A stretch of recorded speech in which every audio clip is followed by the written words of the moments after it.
It's Friday night party. Hey, Mega Leech, how's it going? I just thought of something fun. I think this would be fun to do. It requires that I steal a wagon first. I'm talking about Red Dead Redemption, something to set a bit of mood so I can still talk to everyone. So, first, that involves sharing the screen so it can be seen. Share the system audio. Hey, Justin and Optical Turkey, how are you doing?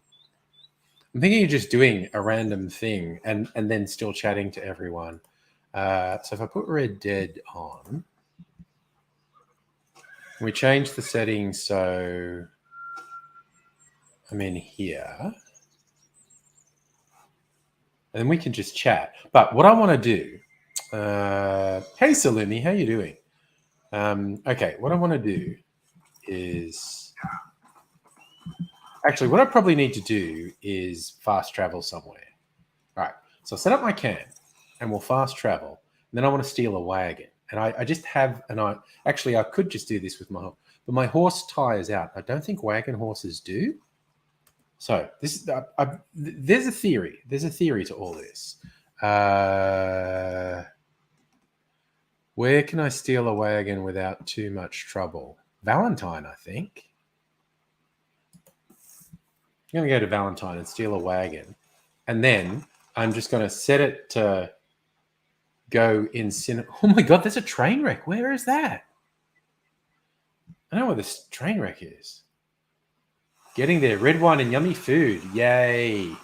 That'll get you out of a bad day. Red wine and yummy food. We're going to get this sort of thing, a cinematic thing happening. All right, here we are in Strawberry.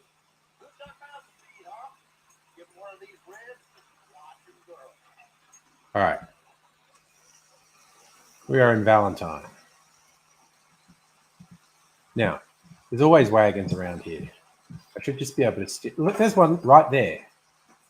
And I don't care, because this is not my save game. So, I'm going to steal this wagon and fuck off out of town. I was going to say, hey, you stole the wagon. Vehicle theft. Oh, suck my balls, mate. I'm sort of tempted to go back and kill you for being a narc. Cinematic. Okay, now this is just going to go on forever and give us, until it crashes probably, and give us just some beautiful views while we talk on a Friday night. Oh, you're getting your iPhone fixed. Nice. Justin, been playing Sims? I've never actually played Sims, but this is my barrel-aged cocktail, which is quite strong. It's a mix of rum and whiskey. It's then been barrel-aged. It's nice. It tastes really strong. Hot, as they say in the industry.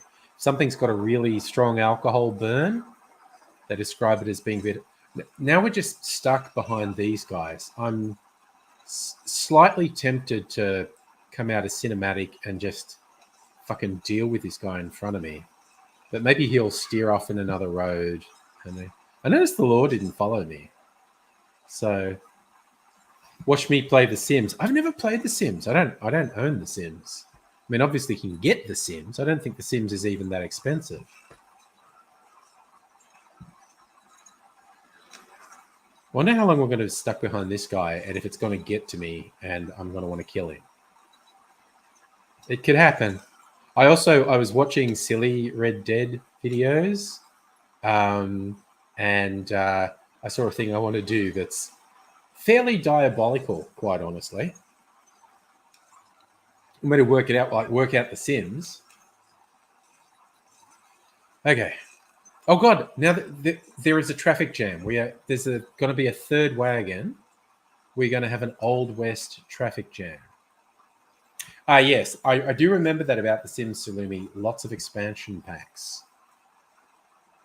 But yeah, it is what it is, I guess. Same as these days with all the DLC you get for games. We are seriously having an Old West traffic jam. Okay, this is moving slower than I wanted. So, oh, now you turn off. So that guy's good. I want 2 horses. I seriously, I can't use my lasso? Jumping off the wagon. Woo! Barrel roll. Do a barrel roll, Arthur.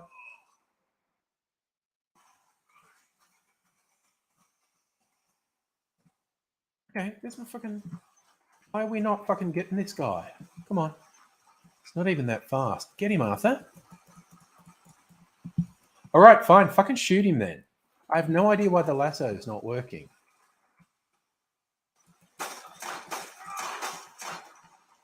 And horsies are a bit agitated.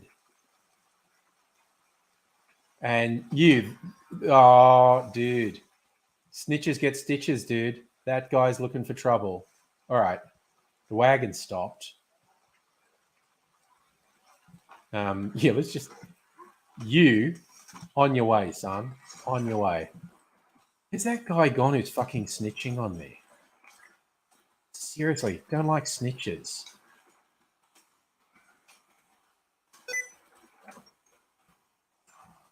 No, it's doing this fucking thing.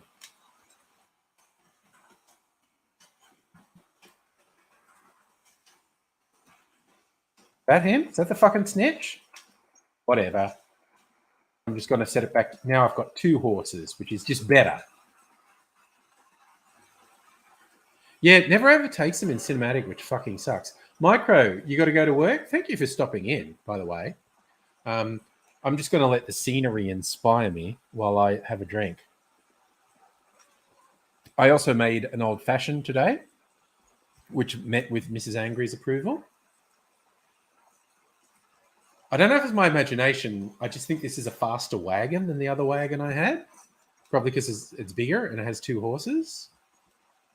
But now it's just going to go forever until it crashes or something. But also, we might see something interesting. You know what? I probably should have done this in my real game because we might see something interesting that I want to keep. And I don't want to keep this version because I killed a lot of people.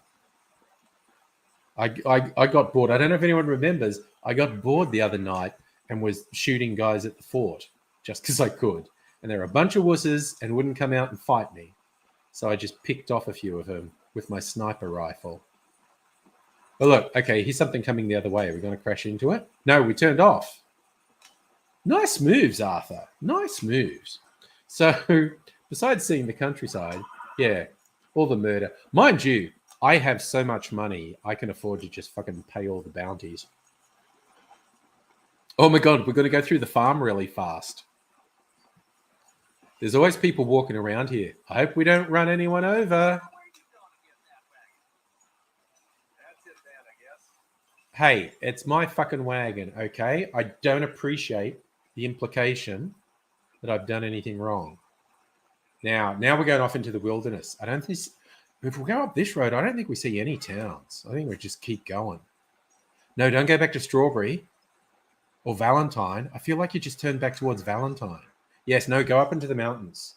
Go up into, not to Valentine, because I think I'm in trouble. Strictly Sega, how's it going? Still, we've been listening to Magnus Archives, a horror podcast. Yeah, we're doing Barbie horse adventures for boys. See, I don't listen to that many podcasts. I've not listened to dramatic podcasts.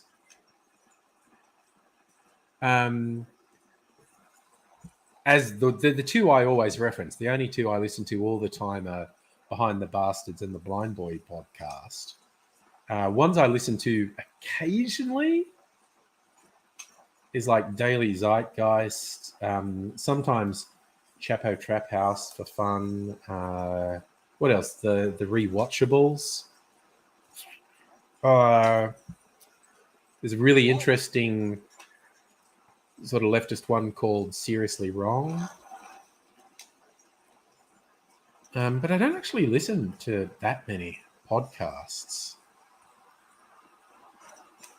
I'm open to suggestions with the caveat I probably won't listen to them because I don't listen to that many. Yeah, see, now we're off into the wilderness. No one can fuck with us now. We're off in the wilderness. So, Salumi, Magnus Archives is beautifully voice acted, inspired by early radio dramas, doesn't fall into a lot of horror tropes.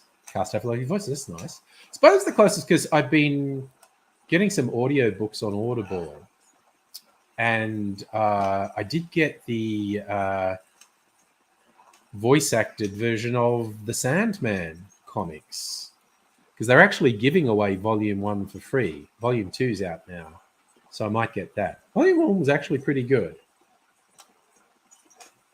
Follows the comics pretty much exactly, uses the comics as a script.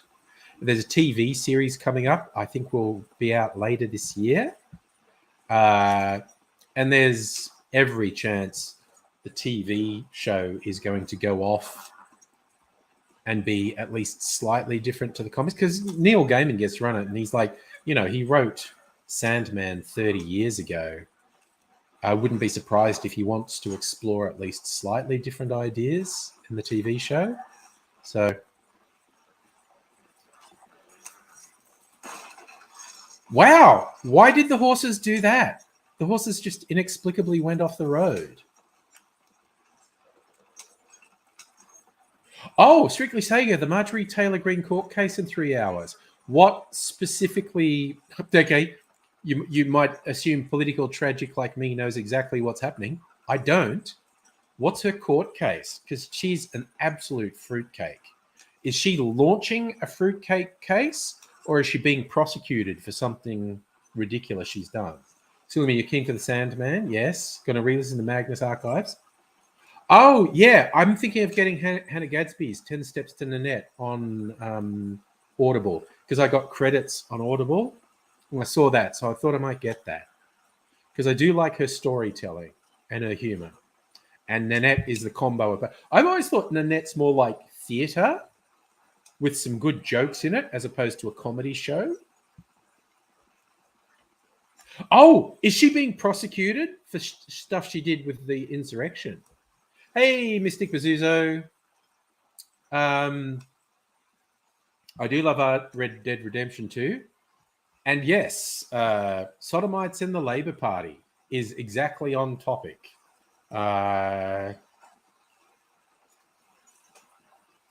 Sodomite is a fun word, because technically sodomy is any form of penile penetrative sex that doesn't involve the vagina.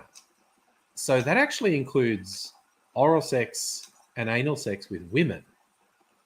So I think when you take that into account, if we include the women in the definition, I think the majority of all political parties would be sodomites.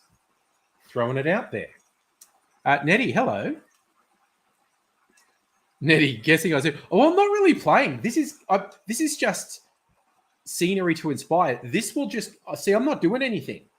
This will just keep going forever. Now it's nighttime. We're just going to ride through the night. Jesus, I'm riding through a town or something now.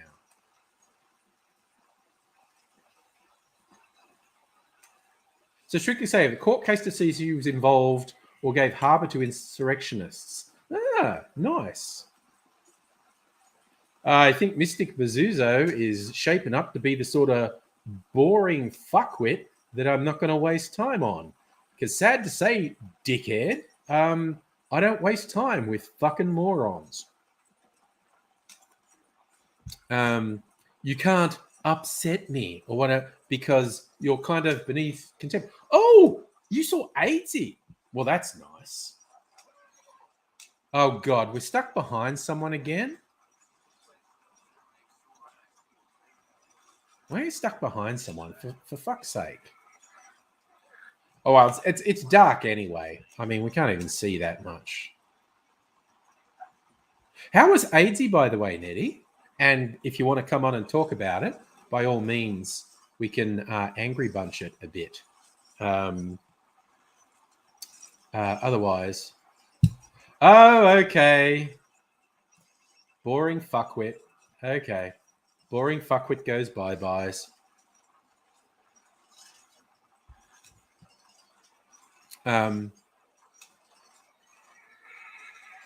All right, I'm stuck behind some, but it's dark. If I try and pass them, I'll probably just crash. Yeah, okay, Nettie. Angry bunch it. Invite for any, or even just if it's just Nettie who is that guy in the wagon talking? Good Lord. All right. So there's the link, Nettie. Come on and tell me about what's happening with AIDSy. And also tell me if the game's too loud. No one's mentioned that, so I fear it isn't.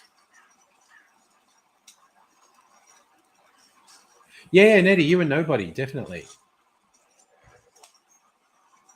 Update us with what's happening with AIDSy.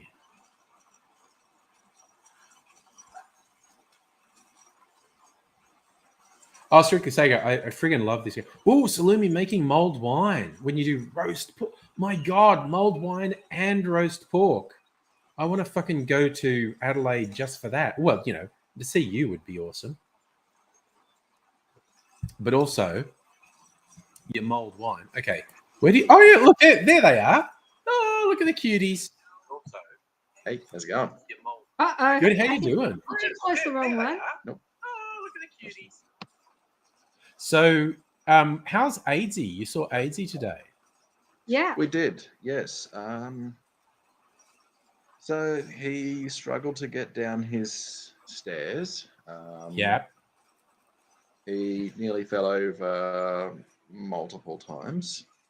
Yeah. He's kind of slow, and he what he may or may not have told you about his nosebleed is that it contained spinal fluid. I would say how's not fucking great. Oh Yeah, dear. Yeah, I just know it was like a near-death experience, basically. Oh, yeah. What do you say? 12? 12 strokes. 12 mini strokes. Jesus Christ! Honestly, that guy. Yeah. Nobody Yeah. else had survived that. He's got us a bit worried, if I'm honest. Yeah. I really think he needs a better place to live. Yeah. Well, the thing is, his options. Well, okay, he could Limited, I know. go and live with his parents, which he would theoretically be cared for better, but it would drive him crazy. Yeah. And he doesn't want to give up the autonomy. Big Pat. Hey, how you doing, mate? We Hello. were thinking more along the lines, like, because he is on a social housing register, like he's on a waiting list, and you know how that goes. Yeah. We were thinking along the lines, maybe if he got in touch with an MP. Or someone did it for him. Yeah. His local MP. That perhaps somebody could persuade them to fast track his accommodation to a more lobby friendly kind of place and somewhere easier for emergency services to access. Yeah, but also I'm not sure that he give it up because the autonomy of actually having a role in that place where he is now. Yeah, I think he really likes that. He did say that he's actually on a list with them. So I don't know. The waiting list for public housing is about 10 years. Yeah, and yeah, that's kind of your minimum. But Yeah. he does, I mean, seriously, he's got disabilities, chronic problems, and possibly, you know, lethal problems. Oh yeah, no, absolutely. No, just isn't good enough. he has worse health problems than like anyone. Basically. Yeah, Yeah. yeah. The fact that he's And you still should be able to autonomous pick up the is list. I no. reckon. It's Anyway, that, yeah, we'll just. I think he came out to see us today because because I've come from Queensland and he wanted to come out and see us. Yeah. I think he was really pushing himself very hard. yeah, which is a thing he's prone Nothing to else. do, Yeah. even when it's a very bad idea. Yeah. It's very obvious that he's in Yeah, not fantastic shape. Yeah, and his legs are pretty bad at the moment. Yeah, it's really hard for him. his legs, bleeding again, so changed. He says that they're expecting his legs will be getting better soon, but We've heard that before. we have. yeah, I was about to say they're very gross. Everything he tells me about his legs is extremely gross. Yeah, it's bleeding quite a lot apparently, and so they haven't changed dressing or teeth. Yeah. He asked me what sort of medication I might have access to for pain, which is Oh no, you don't want to go there. No, I haven't got anything anyway, so there's no Yeah. worry, nothing to worry about there. I haven't No. got anything to offer there. The medication because I'm on would be for pain. there's the thing which even he will admit to. Any medication he gets access to, he tends to consume far more quickly than he's told to. Yeah, And that's whether it's pain meds or anti-anxiety meds or whatever. But yeah. from what he was And saying, hi bum fungus on Twitch, by the way. I think from what he was saying, what he was telling me is he is a lot better at that than he used to be. Oh yeah, that's like saying Ted Bundy got better because he was only killing, one woman a month instead of 3 women a month. It's still not good. But Oh, God. What a symbol. Never sorry, mind. what did you say, Nettie? Interesting comparison. Basically. Interesting comparison. I think it's perfectly reasonable to compare AIDSy to Ted Bundy, honestly.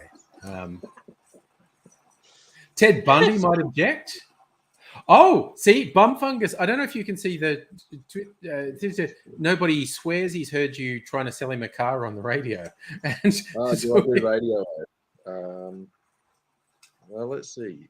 This live stream is proudly brought to you by alcohol, the cause and solution to many of your problems in life. I'm actually going to drink a little bit of water, then I'm going to drink some more alcohol. Lemonhead's high, by the way. Oh yeah, yesterday I saw go see my doctor yesterday. Sorry, what'd you do today, Pat? Yesterday I'll go see my doc.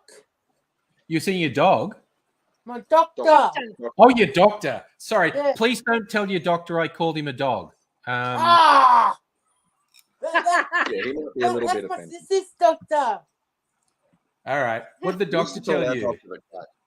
Oh yeah, mate. Pretty soon Family doctor. you're fat. You know that. Yeah. My doctor gonna fix me. Are you getting? Sorry, Pat. You're slim, taut, and terrific, mate. I don't know what the doctor's talking about. Yeah, Is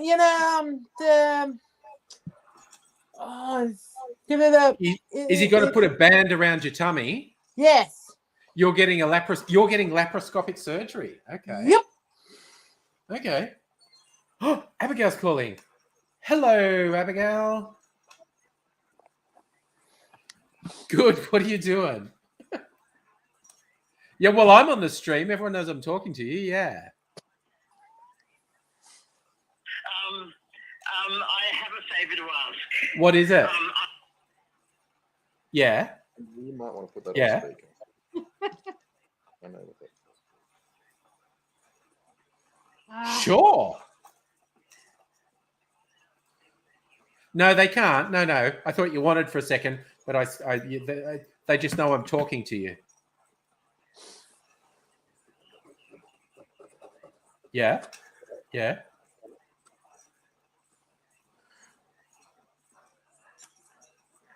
Yeah. Yeah. Yeah, absolutely. Yes. Nudge, wink, yes. I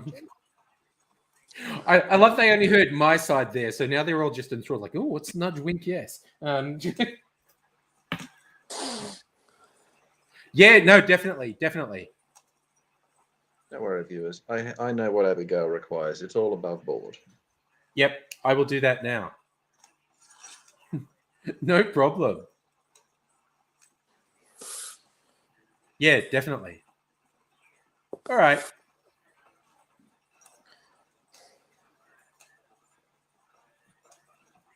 Yeah, let's see what tomorrow brings. Oh, Looking yeah. forward to it. Simpsons quote. Okay, have fun. Bye. So Georgia Abigail's out, but she's theoretically coming over. I don't know, nobody and Nettie, what you're doing tomorrow, but Dr. Abigail's maybe coming over here tomorrow. So I don't know. Doors open is what I'm saying. Oh, That could work. maybe you could Well, do a little. we'll see. do a No pressure, Yeah. but Yeah, Oh! Angle, that's an idea. You know, Rob. sorry, no what, Pat? You know Rob. Rob, yeah, I know Rob. Me and Rob, no friends no more. You what? Did you have a fight with Rob? No, Rob's yoinked my juice, the box. Yeah, you put Rob in a box. Yoink. I don't know. Are you trying to tell us you murdered Rob, Pat? Is No, that what you're saying? Rob. No, Rob. I thought you were just confessing. You're No, confessing. I didn't say that. I said They'll Rob- never find his body. I put it in a box, and they'll never find it. It No, did sound they- like It kind of sounds. See, nobody agrees. It sounded like you were confessing to putting Rob in a No, box. Nobody agrees. Rubber. nobody thinks that maybe that's what she said. Yeah, see, No, I said a rubber. A robber. put in- Yes. Rob touched There's a rubber in your box. No, Rob touched my that. And then I'll go and dance. now you've confused me, Pat. I'm just sticking with you've murdered Rob and you've hidden the They're body. not what? They're not. Me and Rob Somebody's not been friends put no in a more. box. Yeah, no. So, okay, guys, when you all see this on Somebody- a current affair later, just remember when Where you they heard it find the first. body, when they finally find the body, Pat Not confessed. bodies. They're not See? bodies. I said that about one of the Look, hecklers. look, I think we get to do a true crime podcast now on Oh, how yeah, Pat yeah. is a criminal mastermind who's been murdering people in his town, and no one suspected him because he's always so sweet and innocent. But then they looked in his backyard and all that fresh turned earth, and so many bodies, so many bodies. Well, see, you never know when a Friday night party night's going to go. I didn't expect tonight to be the night Pat confessed to being a serial killer, but No. here we are. Only been on for half an hour. What the hell else is We've, gonna happen? we've only been here half an hour, and Pat's already confessed to being a serial killer. Oh, So yeah, right. honestly, the rest of the night could go anywhere. So No, they don't want it. Pat, your secret's safe with us, okay? It's just you, And everyone me, who's got and the internet knows that you've been burying people in your backyard. So Right. it's all good. It's all good. It's all good. Look, they had it coming, Pat. I think they had it coming. I think you're a reasonable guy, and there's only a 50-50 chance you killed innocent people. I think they were bad. I think they were probably bad. Maybe, look, honestly, once it gets to 20 or 30 people, you might make the occasional mistake, and there might be some innocent people in there, but, you know, they're bad. I think they're bad people. No, home. Honestly, is everyone okay with the backdrop of Arthur just riding forever in a wagon, or is it off-putting? That's a board. Fine for now. Yeah. Yeah, I just kind of like we're just continually going through the. I'm not doing anything. Arthur's just on a never-ending horse journey. Oh God, he's coming to a town. Don't go into towns, Arthur. That's gonna end badly. You're gonna run someone over, and then the fucking law will get involved. And now he's crashed. I told you, don't go into towns, Arthur. Oh my God, he's fucking stuck. Okay. Okay, I'm not okay. Look, that's the mask Pat wears when he kills people. I'm just saying. He's reasoning. Yes, wrestling. No, he's That's reasoning. wrestling. Yeah, I've no, got to see my friend Josh. that mask is the last thing people see, is what I'm saying. That's Nettie playing with the settings, by the way. She's trying to get Patney's mask front and center, but No. that I'm just saying that mask is the last thing people see. Oh. Yeah, that works. Okay. Oh my God, what do we do? Why did you stop, Arthur? You absolute clown. Sorry. While Pat confesses to more murders. No. Oh, you're not going to confess to any more murders, Pat? You're going to No, pretend you didn't no, kill come more on. people. Okay, see, I'm using the a current affair method of questioning there. I say to Pat, are you going to confess to more murders? And he says, no. I go, oh, so you're not confessing to any more of the murders. Okay. That's how a current affair does it. When did you stop beating your wife? There's you. All right. Come on. That's a bit of a loaded question, isn't it? No, but that's literally what they do to people. It's, So is. They hand you yeah, a loaded it's- question, and then no Yeah. matter what answer you give, they either say Yeah. you're lying or they just misinterpret what you Yeah. say. like, how do you answer the question, when did you stop beating your wife? And it's like, Yeah, what do you say to that? I mean, yeah, you can say, "Oh, I've never beaten my wife," and they just go, "But when did you stop?" Like they'll just ignore your answer and go, "When did you stop?" yeah, and they're just scumbags, basically. Yeah, they're ass paper. Fungus. See, no one knows Pat's a Does murderer everyone know you're because he a wears that Oh, mask look every at time that. he does a murder. And it's like Red Dead Redemption. If Arthur wears a mask, no one knows who's doing the robbery. Pat wears the lucha mask, and in his small that's the town, thing. no one recognizes him just because he's got that mask on. And Does nobody recognize him? yeah, it's like nobody recognizes me. You put on Nobody will recognize him. you put on a voice, don't you, Pat? When you murder people, you put on a different voice, and no one knows it's you. That's Rob. Again, you're confessing to killing Rob again. We already No, know you it's killed Rob. Rob. You put him in a box and you buried him in the backyard. We got that. You're doing crazy, man. It's all right. We're friends. You can admit you killed Rob, put him in a box, buried him in the backyard. Dude. I mean, honestly. Oh dear, man. Honestly, Pat, to be fair, when we've hung out, I've thought about murdering Rob. I've thought, I'm going to put that guy in a box and bury him somewhere. So it was only a matter of time till, I'm just saying, it was only a matter of time until someone did it. I don't reason you. I don't reason you, Ryan. No, Pat, just what I'm saying is that seriously, in Texas, you used to be able to get away with that guy needed killing, and the judge would go, "Yeah, he sounds like he sucks. Maybe we're all better off." By the way, when the time comes, see, no, he's putting on the murderer mask again. He's got, I was just for the magistrate in Idiocracy that you're there. Why do you think he done it? it's kind of like that dead shit. Robert Smith, the war criminal who's launched a defamation case for people saying he was a war criminal, and every witness is like, "Yeah, he done it. He a war criminal."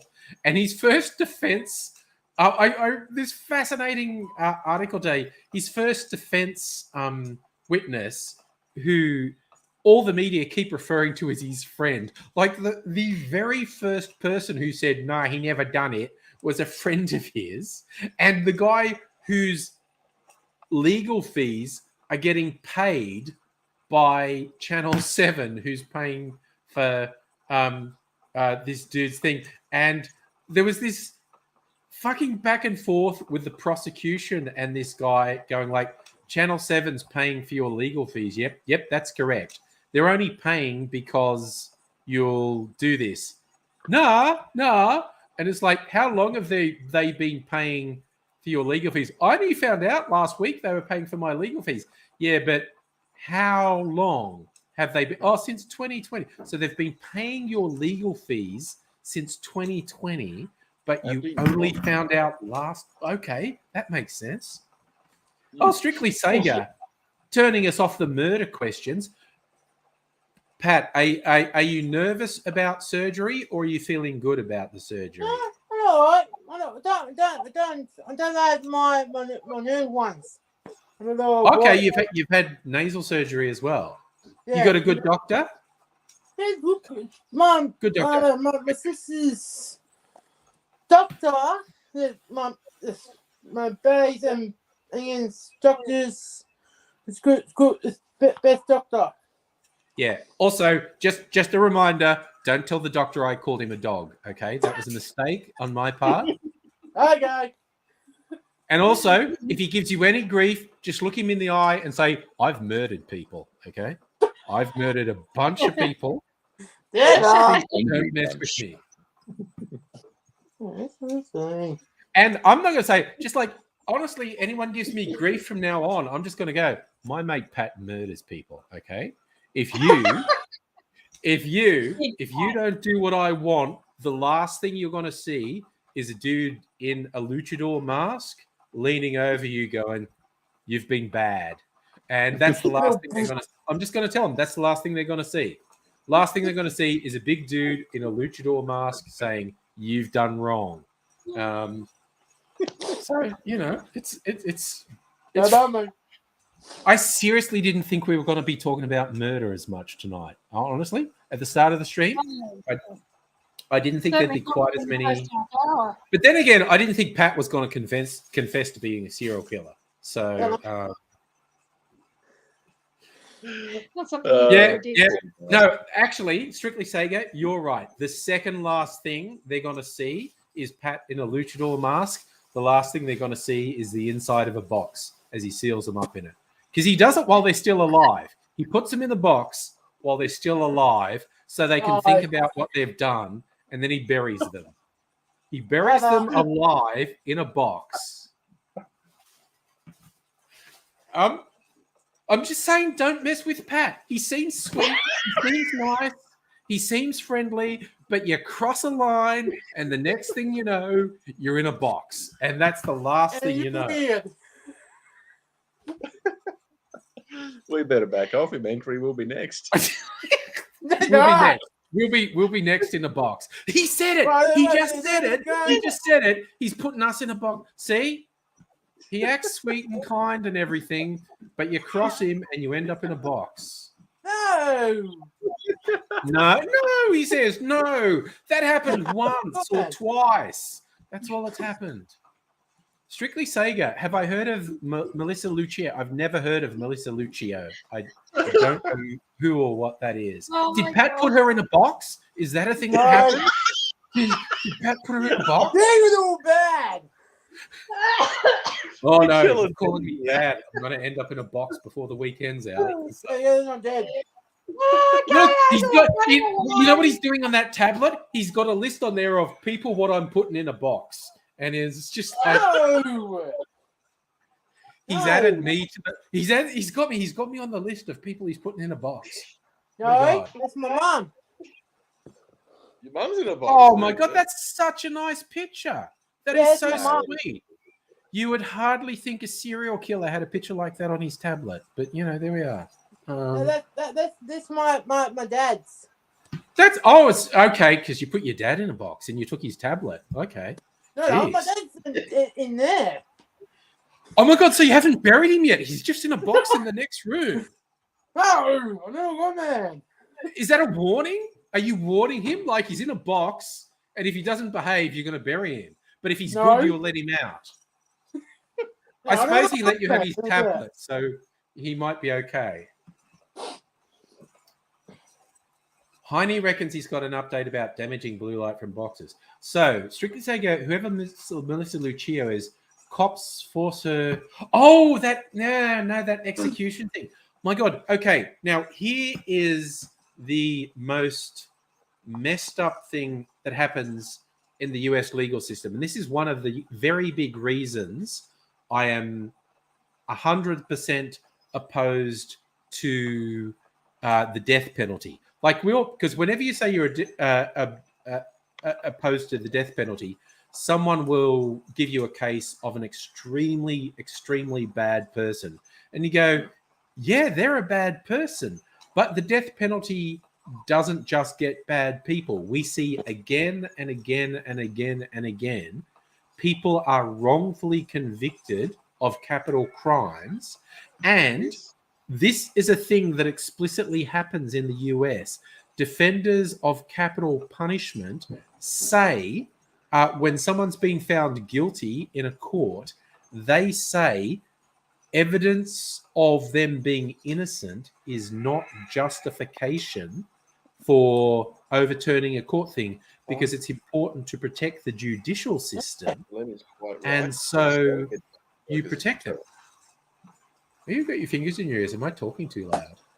Okay, apparently I'm almost shouting here. I'm going, yeah. All right, sorry. It's because I got the Red Dead on. I'll talk more quietly. Okay. Yeah, so Salimi makes a good point also. The death penalty has never worked as a deterrent. You got Just cotton doesn't. wool in your ears because of the way I'm shouting. Oh my God. Okay, I don't even know where we are. Sorry, I just had the map on there to try and work out where Arthur was. I'm stuck behind. All right, stuck behind another carriage. Get out of my way, dude. At least they get a trial and don't end up in a box in the backyard. I know, right? Could be worse. Oh, okay. That guy's saying he's a witness. He's shooting me for vandalism? That seems inappropriate. That seemed inappropriate. Yeah. The American judicial system is bad, but at least they don't just put you in a box and bury you in the backyard like Pat does. So Yeah, you do. see, he said yes. He said yes. He said I that's think what he no. did. I think you Yeah, see, would. no, it's cool. You can't unkill someone if the conviction was wrong. No, and that's the thing. That People don't like to hear capital it. punishment is just a bad thing. Capital punishment is state-sanctioned murder. It's Yeah, basically yeah. the state says, "I feel I have the right to take your life." Now, ironically, a murderer feels usually like, if it's a bad case, it's the murderer felt somehow entitled to take the life of somebody else. It's no fucking different. Death penalty is different. It's saying we're going to kill someone to demonstrate that killing is bad. I don't that. You know. Sorry. And also, Strictly Sega's got sympathy for Pat. He's copying it. But considering he's burying people in boxes in his backyard, I think it's pretty lightweight. What we're doing here. Okay, Arthur's made the mistake of going through a town again. Arthur, something always goes wrong when you go through a town. You're probably going to run into someone like Pat who's going to, oh my God, we're stuck behind some horses. Or you run into one of the All right. Another drink. This is the old-fashioned I made earlier today. It's got 5 different whiskeys in it. I made like a whole bottle. Is that guy chasing me? Or is that... If he's chasing you, just lead him to Pat's place. That'll sort him out. Yeah, I'll lead him out of town and then shoot him, honestly. So this was just a random... Okay, we appear to be going in circles. What I could do is go on here, and I could actually give us a destination. I want to go somewhere really... Let's go somewhere a real... Okay. Ooh, what's this place? Dove Hill. I think, look, if we put a marker here and say, go there, Arthur, he's going to go to a really remote area and he's not going to go around in circles anymore. Oh, so yes, Stricasega, that I knocked that guy off his horse and he's been chasing me. Well, good luck, dude. Oh, I think I just heard the noise that said I broke another law, but whatever. I love the cinematic mode because it just keeps giving you dramatic shots.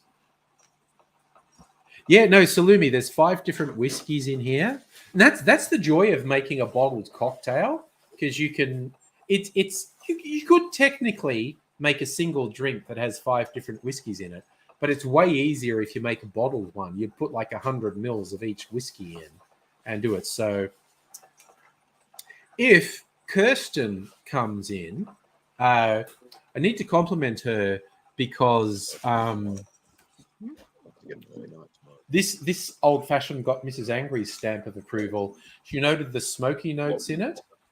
One of the 5 whiskies is the Archie Rose Red Gum Smoked single malt, and there's only in a 750 ml bottle. There's only 100 mils of that, but the smoky notes come through.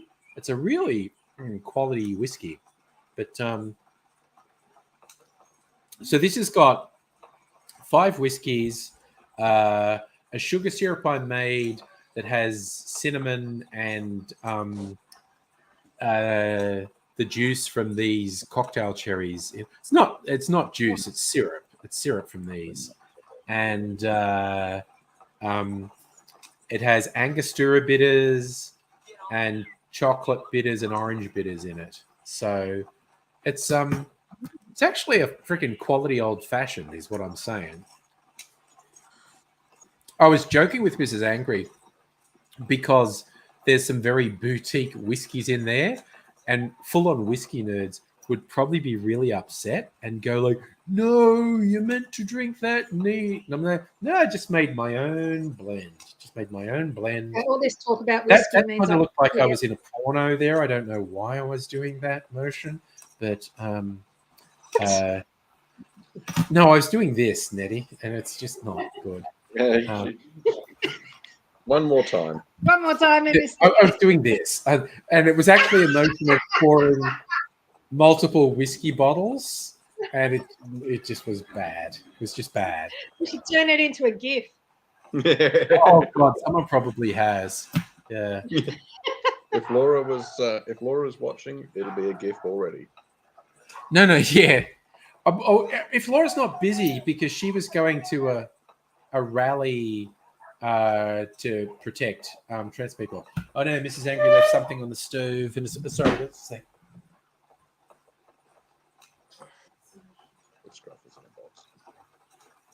No putting Scruffles in a box.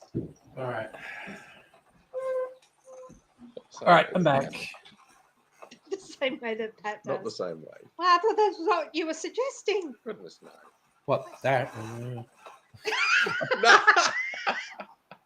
There was a joke. I forget which show it was on. It was a sketch of a mime being horrified because there's a married mime couple, and the guy comes in and he walks in on his wife, who's like miming as if he's in an orgy, and he's like, she's doing all these motions of being in it, which is pretty funny. Oh my God, what happened to my game then? I wasn't I'm paying. getting the whiskey. Did that work? What happened? Oh my God, the horses have crashed into a rock. What? Yes, Seriously, horses, I left it in your control. What did you do? I don't know. You're all weird. All right. Come on, let's go.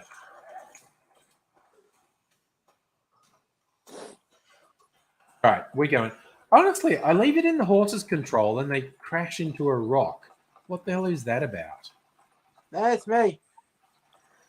Was that you? You told the horses to crash into the rock, Pat? Yep. Are you waiting behind one of those trees to catch Arthur and put him in a box? That's what's happening, isn't it? I am not letting that go. You walked into that, man. The entire night, I'm going to talk about you putting people in boxes. It's just like, Uh, see, and Pat's okay with it because, like, all right, it's a fair cop. You know my secret now. It's out there. Sulumi, you know the feeling of getting derailed by inconvenient placed items. Also, there is a really messed up thing I want to do. Lemonheads, you got a bunch of Lemonheads in channel. Smoke a joint, have a look. I am not a smoker of such things. my dad. I do remember the one time someone gave me an edible because I don't smoke cannabis. I wasn't familiar with how it felt to be stoned, so I wasn't sure when the effect. Oh my god, what the hell is happening now? Also, Arthur has a shitty hat from a Lemoyne Raider I killed. I feel like I want to find someone with a nicer hat and take their hat. Okay, what? Okay. I don't even know what the problem is now. What's the problem? What are you horses doing? You know what? You horses are letting me down. I'm gonna do two things. I'm gonna set up a camp. I'm gonna fast travel. I'm going to show you something funny. This is something I saw, and maybe I'm a bad person or Pat's serial killer sort of stuff. Why are you not giving me fast travel? Why do I not have fast travel? I'm supposed to have fast travel. Uh-huh. That was a mean laugh, Pat. I'm just saying. I also think that's the last thing some of those people hear before they go in the box. They wake up and they go, "What?" And Pat goes, "Ha ha," and puts the lid on and nails it shut. That's the last thing they hear. No, That's no, Pat going, "Ha ha." So, look at this. I love this. Hopefully I won't fall off this cliff while I'm showing it to you. The name of this state is called Ambarino. Ambarino. Someone put it on there. Don't jump off, Arthur. Don't do it. Ah, Hey, why is his health so low? Oh, sorry. I just realized he's got tuberculosis. Like, why are all these health scores so low? Because he's got tuberculosis. So it is a fascinating game. Okay, I'm going to try another camp. Okay, I can't do camps there apparently. I'm just going to run. Maybe I'll run into a train on this and then I'll headbutt it. Yeah, maybe That's the pretty game good. developers decided that camping in the middle of a railway line was a bad idea. I've got a $10 bounty. That's probably for knocking someone off a horse while I was riding that cart around. Bugger just had it coming. They had it coming. I shall return. All right, you return. There's got to be a train here eventually. I'm nowhere near my horse. Maybe I'll go in here. What weapons do I have? God, I don't even have any of my rifles. If there is a fucking bear here, I'm in serious trouble. Woo!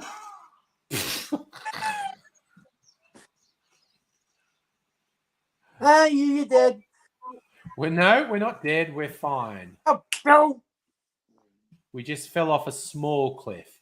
It has to be a big cliff to kill us. Oh, bugger. Whoop! Yeah, we fell over again. Okay. Okay, map. Are we near anything interesting? Okay. Apparently we're in bear country. I am in serious trouble if we see a bear because I've only got pistols. And pistols are not hugely effective against bears. But, whoop, there goes Arthur having another slide. I can't carry any more currents. Right, let's just keep going. Something might... Okay, now maybe I can camp and... Okay, now we're tired. Why don't we camp? That's what we want, a camp. And now is the camp going to let us fast travel? That's what we haven't been to Dove Hill. Yeah, we don't want to go to Dove Hill yet. Why is it not letting me do fast travel? This is bullshit. I'm stuck in the middle of nowhere and I can't fast travel. It's absolute bullshit. Ugh. All right. All right. Fuck your camp, Arthur. Fuck your camp. We can't fast travel. I don't want to camp if we can't fast travel. Tear down the camp. And where's your fucking horse? Did your horse come to the camp? Well, see, okay, bum fungus. Yes, I'm in danger. Pat's coming to get me. That's why I can't fast travel. What a bear. Yeah. Lemonheads. Actually, apparently, if you just stand your ground with a bear, it won't kill you. You just have to stand there and go, yeah, no, fuck off, dude. And it won't kill you. I'm in the middle of nowhere, and the game's telling me I've got mail. Dude, I'm fucking lost. Oh, look at that fish. Okay, I want to do some hillbilly. Look at the size of that fish. I want to do some hillbilly fishing. Is shooting the fish. Where were they? There were fucking huge fish there a second. There it is. Did I get it? Why did I not get it? Hillbilly fishing. How did I not get it? There, I got it. Yes. Yes. Hillbilly fishing. Look at the size. Look at the size of that fish. Look at the size of that fish. I'm going to cook it. I'm going to cook the fish and eat it.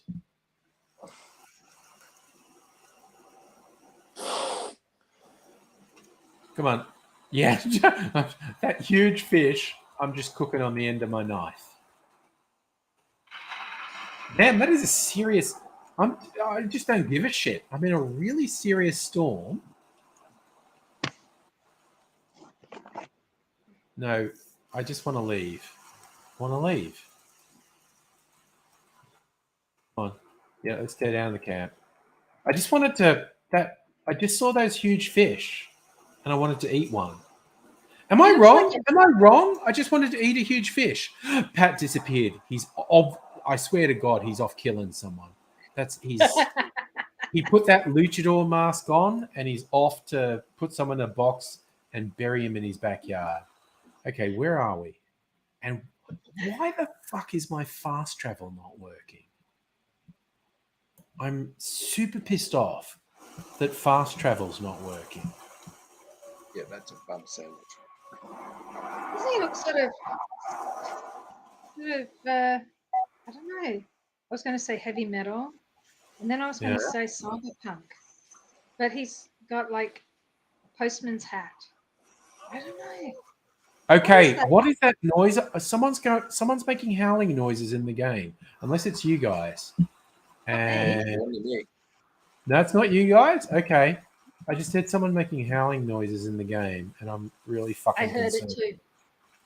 All right, because I think I'm in hillbilly territory, and there are like some really freaky inbred hillbillies around here. The Murphy brood. Okay, there's a horse. Can I catch him? Watch out for banjos. No. Oh my God.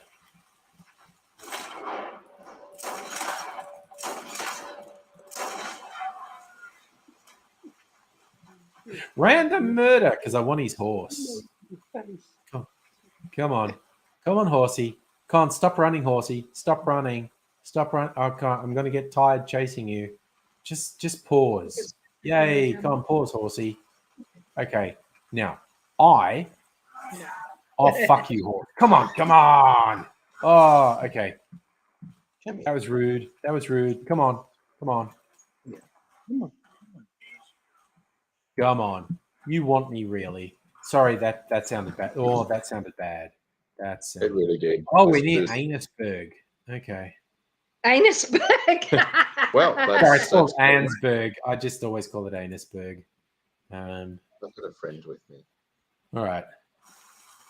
Come on, horse. We're just going to go down here. Because if I go down here, I think I'll get my own horse back. And it's just... Feel like a pig, boy. Uh-oh. All right. That's gone. It Oh yeah, hurts. that's right. He's gone off to put someone in a box. That's right. Forgot. I mentioned Feel like you a had- pig, boy. No, the fucking Murphy Brood, because we're in Murphy Brood territory. Oh, shut the fuck up, dude. Look, just because I murdered someone and killed his horse. No, I murdered someone and stole. What is there? Oh god, I think that guy who I just passed saw the body of the guy I murdered, and yeah, no, he saw. People tend to freak out a bit when you kill someone. It's a funny thing, isn't it? He saw me riding around with my guns out, and then he saw a dead body, and he's put two and two together and said, "I think this guy's a murderer." I think he done it. All right, so we're going to go to here.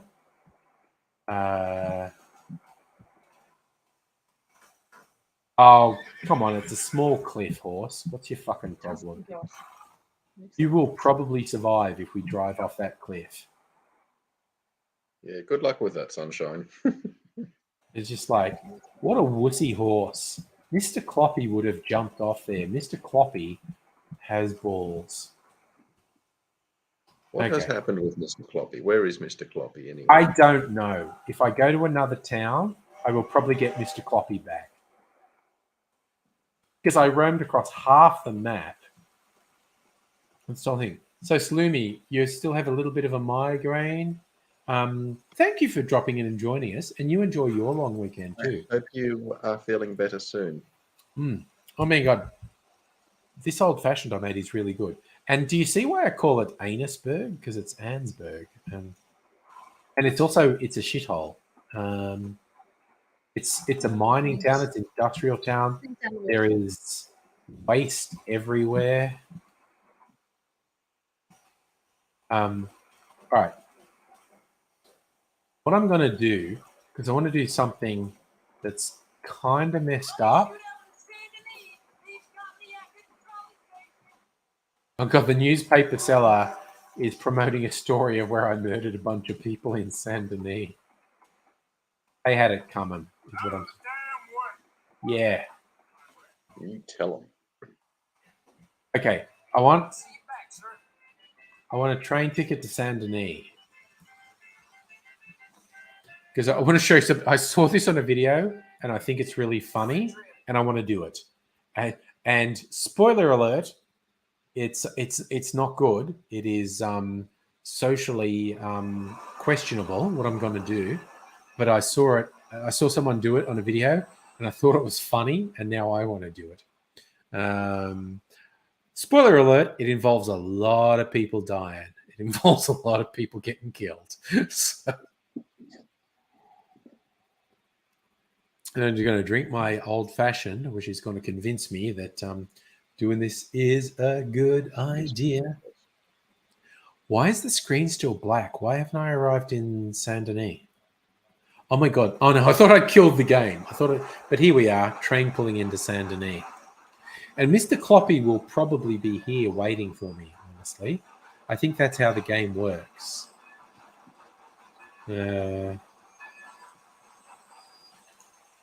Okay. Yep. Okay. Let's go. Come on. Let's go. Let's get off the train. I have actually ridden on carriages like those. Used to do a service around Brisbane. All right. Okay. Yeah, you have actual vintage wooden carriages hauled by a steam loco. And look, there's Mr. Cloppy waiting for me. Did you Wait, take no, one of those, that's Rob? not Mr. Cloppy. That's that shitty horse I stole, which apparently wants to bond with me, even though I killed its former owner. I've got mail. Okay. The former owner was a fuckwit. Stagecoach. I didn't like him anyway. Okay, we're going to go up here. You saved me. I will be Yeah, loyal. The horse forever. thinks you're a hero now. Yeah, for some reason, I think maybe the guy I killed was a bad owner, and the horse prefers me. Right, so I'm going to go to this bar. And because it's nighttime, the bar should be full. This is going to be... Get out of the fucking way, lady. Yep, okay. So... Are you looking to have some fun? Oh, yes. No. Okay. Still think it's annoying that you can't have sex in this game. I can murder people. Like, for instance, I have dynamite. I'm planning on having lots of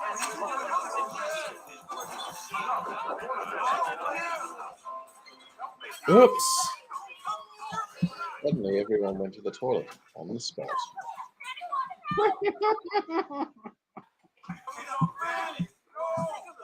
They're all running away because I was planting dynamite. I wanted to blow them up. Okay, the cops are going to come now. The cops are going to come.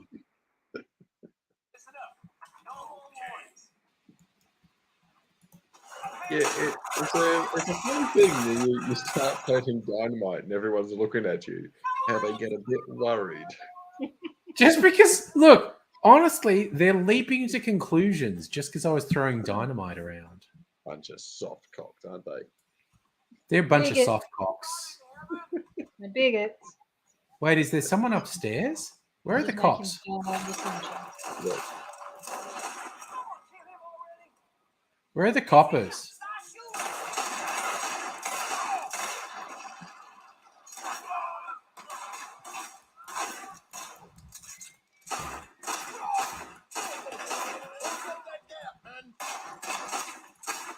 It's dark. I can't see anything.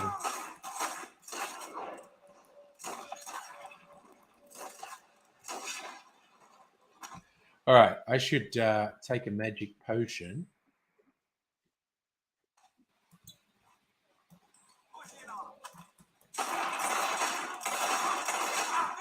I'm going to see how big a pile of bodies I can make. and then you can blow them up with the dynamite. What's this guy doing? Fuck off.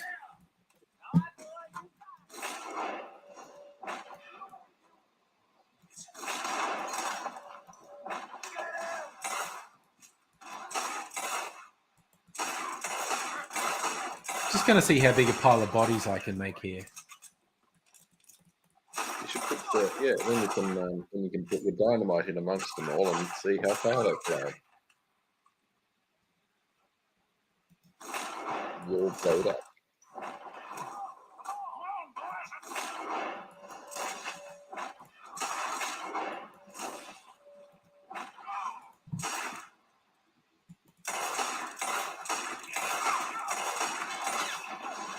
Yeah, let's just make a big pile of bodies. Did the cash register just explode? Yeah. Why would a Look cash up. register explode? What kind of money are they keeping?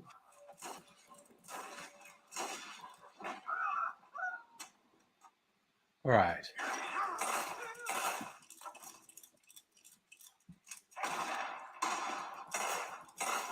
The fun thing about this game, if you can hold up in a position where they can only come at you from one direction.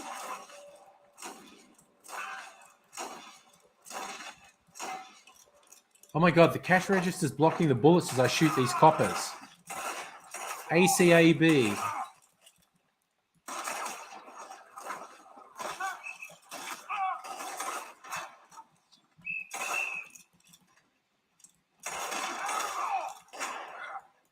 Oh, slap the shit. Beating that cop down.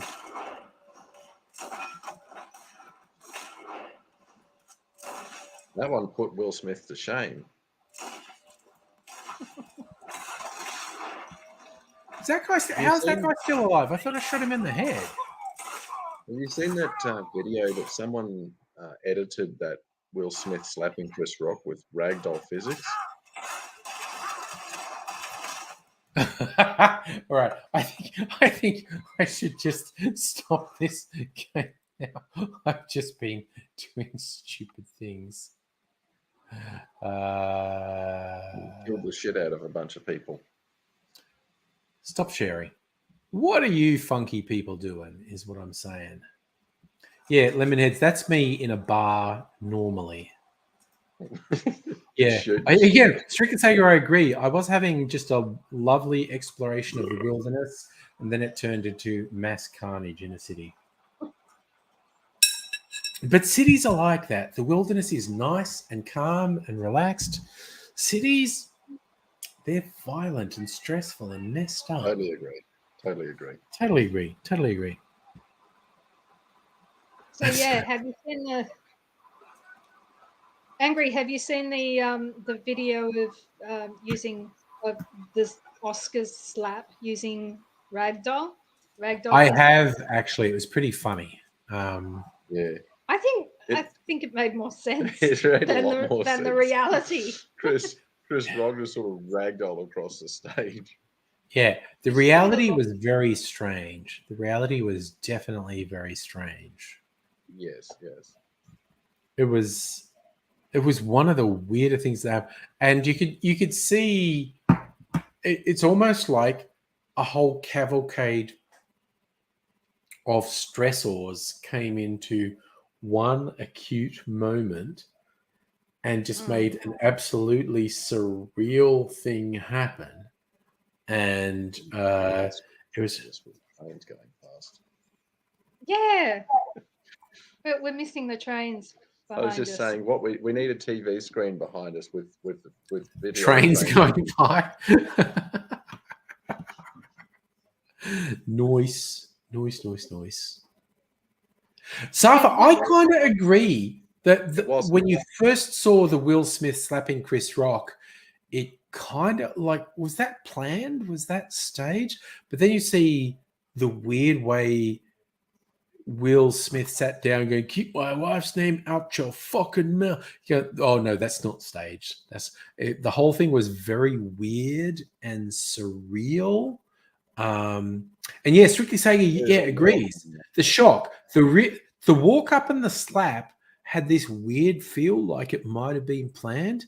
But when Will Smith sat down and screamed twice, keep my wife's name out your fucking mouth, it's like, oh no, this was not staged. This was a whole bunch of weird stress things happening at the one time. Number of different people who analyze things, have been giving opinions on various things, aspects of it, and ranging from a trauma response by Will Smith. Maybe he was going to end up having a really bad time when he got home, so he sort of actioned something, or just being upset that the woman he worships is upset by the joke and all that sort of stuff. Yeah, because of this. Yeah, a lot of people. There's a big comment on the way Chris Rock actually handled it really spectacularly well. Mm. He tried to underplay it. He was just like, he made a joke. Wow, Will Smith just slapped the shit out of me, and he was like, "Man, I was just making a joke. What the hell?" And exactly. One thing I hadn't noticed, but I watched a video as a body language expert watched it and gave his. And one of the things I hadn't noticed is after the slap, just immediately after the slap, Chris actually begins to clench a fist and raise his arm, and then catches himself and drops it straight away. You see him open his hand back up and lower and control himself. And gather his thoughts and quickly. And he does it so fast. Very fast. It must be barely conscious. Yeah.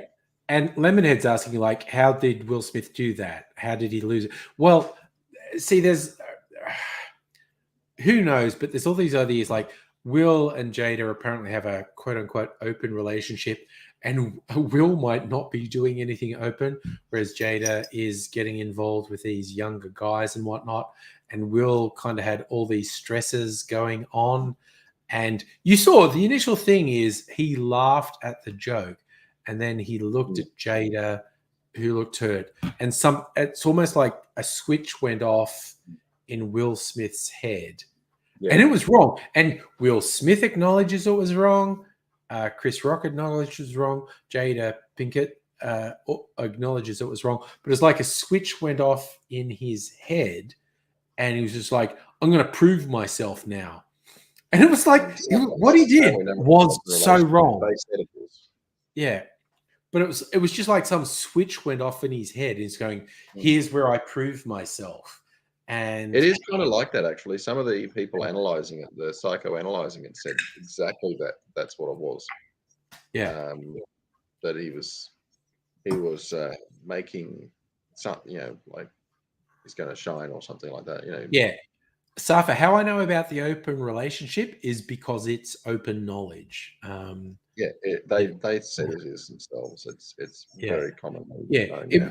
I think for Will Smith, it was just a combination of stressors all came to a point, and there's something he going did on. something that was completely outside of his normal behavior, like Yeah, not just yeah. a tiny bit outside his normal behavior, like a fucking light year outside his normal behavior. From what I've heard, and I could be wrong about this, and I'm sure there'll be people ready to rip me apart for saying it, but from what I've seen, commentators, a few videos that she's actually shot on her own device, she might be a bit of a bitch. It's look, honestly, some of her, and she does stuff for a podcast that I think is kind of uncool. Given family secrets and stuff. Yeah. And Safa, yes, I think Will Smith needs a good counselor or psychologist. I think that's a good idea too, actually. I mean, also, I think every fucking one in Hollywood needs a good counselor. Yep, 100%. As like one of my favorite, I saw a thing, and I remember seeing someone online taking it completely the wrong way. Dave Chappelle, who's actually a fair piece of shit these days, but he made a reasonable observation. He's pointing out Hollywood is fucked, and Dave Chappelle's only ever been on the periphery of Hollywood. He's done big films and whatnot, but he has accurately said Hollywood is fucked and will fuck you up. And the more marginalized you are, the more likely you are to get fucked up, which is to say, cishet white males are the ones who will do best in Hollywood and are the least likely to be fucked up. But you still get cishet white males who get fucked up. But a black man, and what Dave Chappelle pointed out, was Martin Lawrence. So Martin Lawrence's high point was doing Bad Boys with Will Smith. And sometime after Bad Boys, Martin Lawrence kind of went off the deep end and would behave extremely irrationally. And Dave Chappelle had this whole thing like Martin Lawrence before Hollywood was a completely together man. After Hollywood, Martin Lawrence got disconnected from reality. And I've seen people take that the wrong way. But Dave Chappelle's just saying Hollywood makes you crazy. Mega Leech. Okay, I'm seeing a bunch of your comments, Mega Leech. But I think one of them might have got removed based on Strictly Sega says there's things saying one of your YouTube comments got removed. But I see you asking on YouTube, did your comment come through? I see you asking on Twitch, are your comments appearing? So I think there was something you posted on YouTube that I didn't see. And yes, Safa, I did see those stories, and I saw you sent me the link on Facebook. I'd already seen it. Ezra Miller, the actor, has apparently been losing his shit in Hawaii and has been accosting people and threatening people. And again, I think that's a Hollywood thing of Ezra Miller's being pushed off the deep end and is now acting incredibly irrationally in public. Strictly Sega. Ezra Miller, he's the Flash in the DC movies, and he has a supporting role in the Fantastic Beasts Wizard World movies. But yeah, apparently he's been in Hawaii for a while, and something has got disconnected upstairs with him, and he's been doing some really extreme shit. Yeah. Lemonheads, when you were in your 20s, you take offense to anything, but now you've got a trans boyfriend. Yeah, no. And see, you're like me. I won't get so upset if someone says something about me, but if someone tries to fuck with my friends or someone in my life, the wrath of God is going to rain down on them. Like people can say shit about me, and I'm like, whatever, dude. I just know you don't know me, and you're a weird troll fuckwit. It's really But- low if somebody decides to get to you by going through your friends. I think Yeah. anyone who does that deserves to have a broken nose. Yeah. And I always remember Matt Smith's Doctor Who had the line in one of his great ones. The episode was called Demons Run, when he finally sort of got Amy back and whatnot. And he said the line when he took complete control of the situation and won. And the military guy who's in charge, he says, tell your men to run away. And the general says to his men, sort of draw back. He says, no, you have to say run away, because I want people to remember you as General Runaway. When you're an old man living in a house on your own, I want children to call you General Runaway, because I want people to understand what happens when you try to get to me through the people I love. Basically, I'm going to fuck you up. Laura! I thought Laura would join us. Okay, I'm going to give you the link, Laura. Hi, Laura. Safa, you think Rory was a cockblock? No! The Doctor and Amy was never meant to happen. Rory was always the right person for Amy.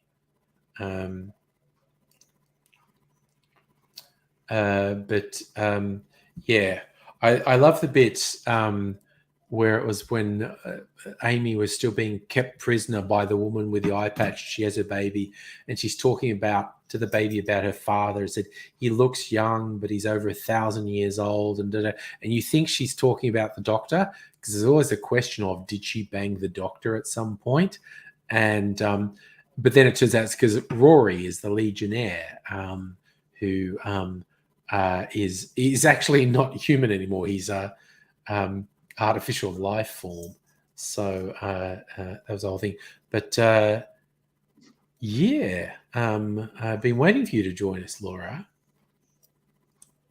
Okay, that was really interesting. Heine was just asking the question about, does Laura think the cross-dressing stuff in Little Britain is offensive?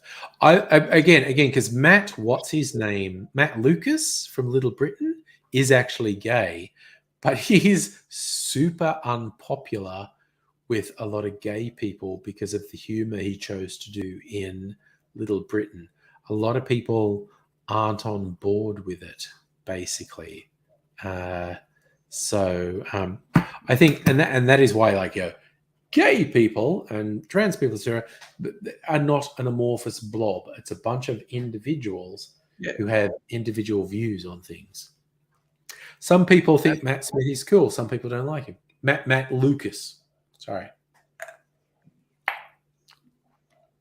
And that gets complicated because Matt Lucas was in Doctor Who as well for an extended period. Yes, and Heine, that I'm a lady. That wasn't Matt Lucas. That was the other guy, David Walliam, who's actually straight. And that guy, he was a cross-dresser. He was neither gay nor trans. That character was a man who liked dressing up in ladies' clothes and would do a silly thing like, I'm a lady. And whereas Matt Lucas in real life is gay, and he also had that character, the only gay in the village, Daffet, which some gay people like and some gay people don't like. Laura! Hello there. How are you doing? Good. How are you doing? Oh, fine. Apologise for no camera today. That's okay. I've been a couple of days now having a shave, and I could do it now. Okay. All good. All good. Yeah. But not only that, I've got a thing I'm doing tomorrow, and it's always better to have a shave when you've got something there to shave. Otherwise, it starts tearing your skin. So, No, all good. We're fine. And the thing is, I'm going to be speaking at it's a It's a protest tomorrow in Liverpool. Yep, I saw you posting. Tell everyone about the protest. Yeah, I went to a protest last week in Manchester. So for those of you who haven't paid attention to what I said a couple of weeks back, so the government has decided that they're actually good. Sorry, they proposed for like best part of 2 years. We're going to have a conversion therapy ban. Which conversion therapy is gay or trans conversion. Want you to be anything other than than what you are. I.e., they want Conversion therapy is torture. It Basically. is. The UN has described It it is. as torture.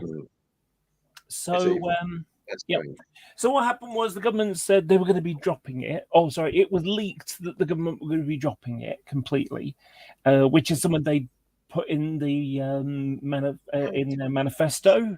As in, like, the Queen said, my government will do this, and he hadn't been doing this at all so far, and kept putting it off and kicking it down the road. And then, so when this got leaked, it's like, no. We are going to be putting in this ban, except for trans people. Because there's not enough evidence to see whether torturing trans people is effective or not yet, it would appear. Yeah. That's what you got to read between the lines, If you're trying to kill innocent people, it's very effective. Yes. Well, it's basically, is it, is telling trans kids that maybe it's just a phase? Yeah. Is that acceptable? Or is not letting them be themselves, conversion therapy? And everyone's like, no, that's not how this works. They are the psychologists that help people figure out what they are, what they need, things like that. Anyway, so last week there was a big protest in Manchester. About 2,000 people turned up, which is pretty cool. And I'm the kind of winging it type person who sees something being said and it's like, oh my god, that inspires me. I want to talk now. So I ended up sort of asking if I could speak, and I did. I spoke for about 4 or 5 minutes, and it went very, very, very, very well. And then afterwards, I sort of there was the Liverpool going off, and one of the people who spoke last week said you should come to this one. So I kind of got invited, and it's only 40 miles away, so it's like an hour on a train at the most. So it's like, yeah, I'm going to go tomorrow, and I'm going to speak. So nice, nice. Good for you. Yeah, and this is in the same week that Florida have just decided, DeSantis, who's the governor, I think it is, he's decided that since we're going to have that "don't say gay" thing, where they can't allow children to learn what sexuality is, and it's not even sexuality. It's like some people are different. Some people have got 2 dads. Yeah. That kind of thing. Some children got 2 dads.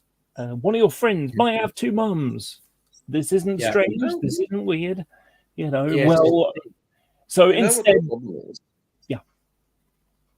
with saying, we can't talk about it in school, we can't have teachers talk about it in school, it means that the views that kids are going to be exposed to on these subjects are going to likely be uneducated views from the wrong fucking people. Yeah, exactly. Because they're going to hear about it. Yeah, I remember a few years ago the Florida state, the how you got Republican, we call it manifesto. Do you call it manifesto in the in Australia? No idea.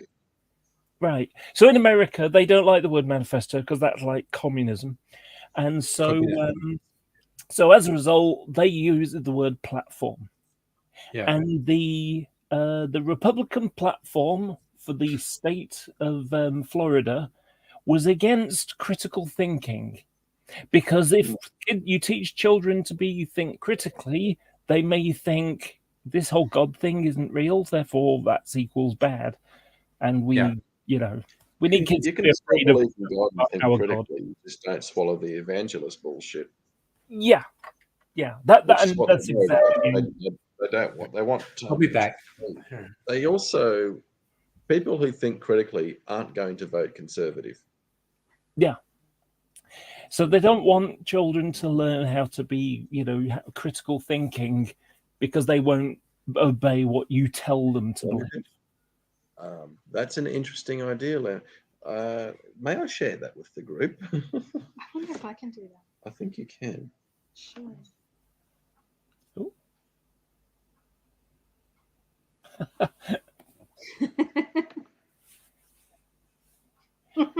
Probably is Right. against the law to do it on the street, but kiss your boyfriend on the street? No, I don't think that's a problem at all. Unless you're like extremely right I don't wing. know where this is coming from. Do they let you have sex in the street in Florida? Is that? I'd be willing Is to that a bet thing? that that's not a thing. Yeah. I would expect it to not be a thing, but then again, it's Florida. Yeah. Florida man exists for a reason. And Florida woman. I don't know. I don't see Florida women much.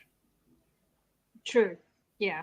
Usually it's Florida man. Florida However, man is far more active. yeah. The thing about it is, Florida man is as a thing because apparently there's a law in Florida where if something happens that might be newsworthy, you've got to report it or something. And so as a result, you know, everything gets told to the police. Everything gets reported by the police. You know, it's like, we arrested a person for so-and-so. We arrested a person for this. We arrested a person for that. And so on. So, yeah. And I have used the comical analogy that I kind of picked up, you know, from Angry, which is, you know, Florida man in Australia is Queensland man, ... I resemble that.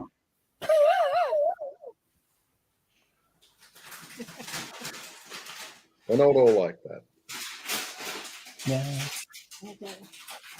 Laura, a question for you. I've just put it up. My boyfriend of 3 years is trans and Okay, I'm back. Okay, I hope your boyfriend isn't 3 years old. Not what you meant.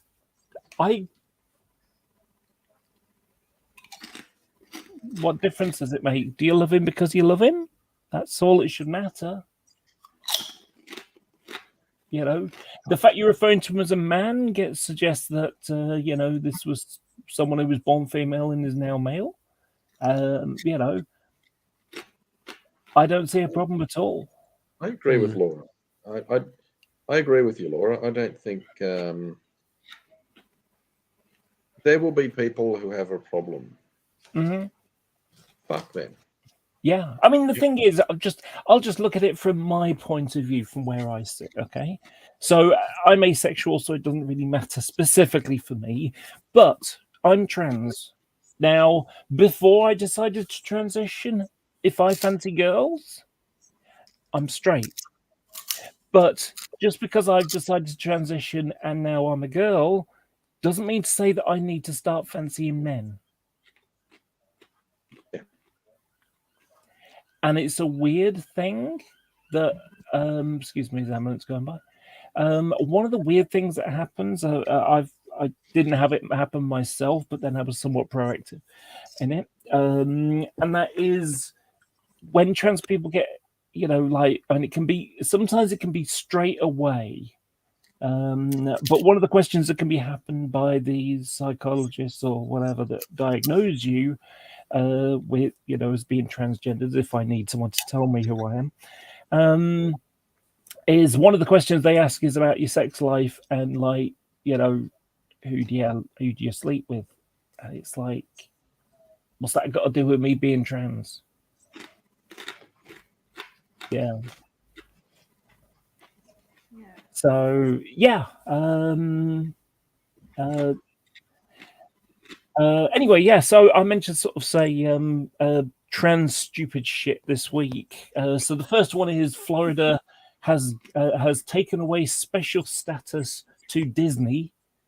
Disneyland, Disney World, whichever it is, because they basically said no, that's not acceptable. They took a side, and it wasn't the side DeSantis wanted. So so it's like, yeah, we're going to take away that special status you've got, and effectively, it's they have the ability to basically build stuff or whatever, anything they like on their property.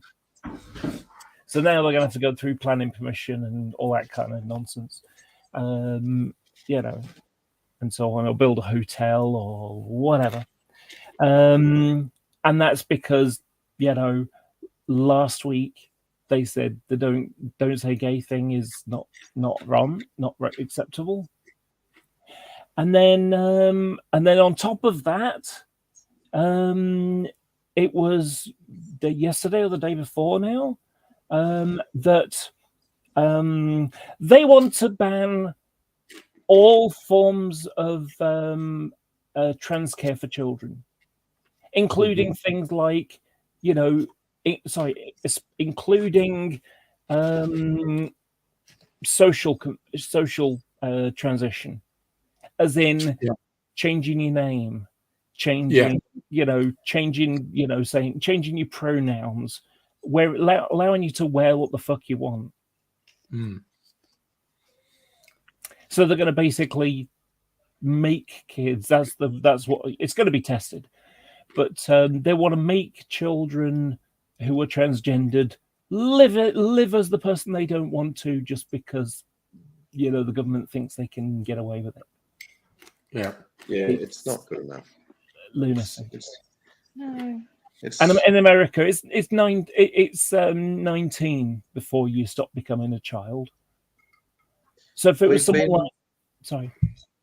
We've learned enough now. We've got enough information. We've got people who study psychology. We've got people who are studying the psychology specifically for gender fluid and transgender people. We have informed advice on these subjects, and the lawmakers are going against all of that informed advice because it goes against their religious-based opinion. And on top of that, of course, it's voting year in America. Midterm elections. Yep, but not just midterm elections, also for councils and all sorts of other things as well. State legislatures, This I have to ask when this right-wing experiment is going to be declared the failure that it is and fucking end. But they're getting so extreme. Like, I'm seeing this stuff, you see it online. There is a two-pronged thing that is freakishly extreme. One is this obsession that Disney is bad because there have been some things come out under Disney that said you should maybe tolerate people who aren't cishet. Just saying, maybe you should tolerate gay and trans people. And it's translated into this really psychotically hateful right-wing thing against Disney. Because Walt Disney himself, as far as I'm aware, was actually pro-Republican. He's a Nazi. Walt Disney was actually a Nazi. Yeah. But it is very weird to see. And the other thing they're attacking is teachers. They've got this narrative which is completely false. They talk about, they're telling kindergartners they have to be gay. And it's like, no, they're literally just giving kids the basest information about, some people are different and whatnot. And this double-pronged weird shit that the aggressive right-wingers in the US are doing, the anti-Disney and the anti-teacher stuff is absolutely unhinged. It's also going to get people killed. It's definitely going to Yeah. get people killed. It's very weird. It's not okay. It's totally not okay. Stop. I'm lucky I live in the UK because if I lived in America, I'd be fucking shitting myself every single time I went out. Because every week in the US, usually a trans woman gets killed, gets murdered. Yeah. It's very dangerous to be trans. And again, because lots of people get killed in the US, but you get these cases of trans people being killed specifically because they're trans. It's the same as in Australia. On average, a woman's killed through domestic violence at least once a week in Australia. And you get these misogynist fuckheads who say things like, oh, well, there's all these other causes of death. Yeah. But guys getting killed, like guys getting killed, aren't being killed because they're cishet guys. You get women who are being killed specifically because they're women. If you look at the statistics, like LGBTI plus people, despite what some claim, still in the minority. Which means when there's one of those people being targeted every week, if you know what I'm saying, where I'm going with that, there's not that many of those people proportional to everyone else, and there's still one of that group being targeted, which means it is very personal. It's not just random. It's not just. It's not random violence. It's not random crime. Random violence. This is a personal attack. It's targeted, When it comes to it is targeted. I mean, it is one of the things that I hear the TERFs and transphobes, gender critical is the term they like to use now. Gender critical. Isn't that basically fancy speak for bigot? Yeah, it's very much so. Yes, it's synonymous with transphobe. Yeah. Bigot will do. Yeah. So, I mean, there was you've all heard of J.K. Rowling. So people are like, no, she's not anti-trans. She's not bigoted against trans people. And yet a couple of weeks ago, so she wrote a weird little diatribe that, she doesn't like trans women because she was abused by a man sometime years ago. How is that relevant to trans women? Yeah, that's what everyone else was thinking. But like, oh, yes, you've been a victim of men. Therefore, it's okay to, to go have a go at trans people, really. But trans women are not men. Yeah. Oh, well, as far as people are concerned with the no true Scotsman fallacy, they are, because and it's a bizarre thing anyway, because of course, what makes me trans isn't what's between my legs; it's what's in between my ears. Bring to biology as well, and the gender critical transphobes, they like to say, "Oh, it's basic biology." Why the fuck are they going with basic biology? What we know is that biology is incredibly complicated. You need there's nothing fucking basic about it. Yeah, there's scientific reasoning that can explain why some people are trans and not cis. Yeah, it's but so what happened was, in her little diatribe, J.K. Rowling said, dress as you like, fine, etc. And I would march with you if your rights were being, impinged or whatever it was, So with this gay conversion therapy not applying to trans people thing, there was a protest in London. And at exactly the same time, J.K. Rowling is in a hotel in a restaurant down the road with a load of transphobes. Yeah. And the only thing they all have in common is how much they hate trans people. His word is hypocrite. Yes. So she was pulled apart for hypocrisy for that one. But I mean, when it comes to the conversion therapy thing, there is only for the people who advocate it, there is only one thing There is only one goal behind it, and that is for you not to be trans or gay. Exactly. You know, Yeah. you And need- here's the thing, because you do get gay people who are anti-trans and whatnot, and they think they're safe and go, no, you need to look at the agenda of the core anti-trans people, and they just see trans people as an easier target. They are explicitly anti-gay as well. Mhm. And Oh, yeah. they are also anti-women being anything apart from a possession of men. And as again, you get the anti-abortion activists, and some people go like, "Oh, I think it's completely reasonable to, I personally feel abortion's bad." I mean, yeah, but these hardcore anti-abortion activists, they want to criminalize women. They actually want contraception to be illegal. Yeah, Yeah. and that's an explicit thing they want. They want women to be a possession of men, and they're on record. You go to the core, they are explicitly anti-contraception, and it's just like you can't give ground to these people. They're fucking psychopaths. Say gases in DNA. I have no idea. Oh. No idea at all. Okay. I Also, s- Lemonheads. Sorry, I also just want to go back to Lemonheads. You are with someone you love. I think that is all that matters. That's Yes. what matters. Yep, Absolutely. completely agree. Love is the most important thing, and I wish the conservative Christians out there would remember that, Mm. because Jesus himself said it, that love is Yeah. the most important thing. Yeah. It is bar nothing. And it's like even love your enemy as you love yourself kind of thing. Love everyone unconditionally.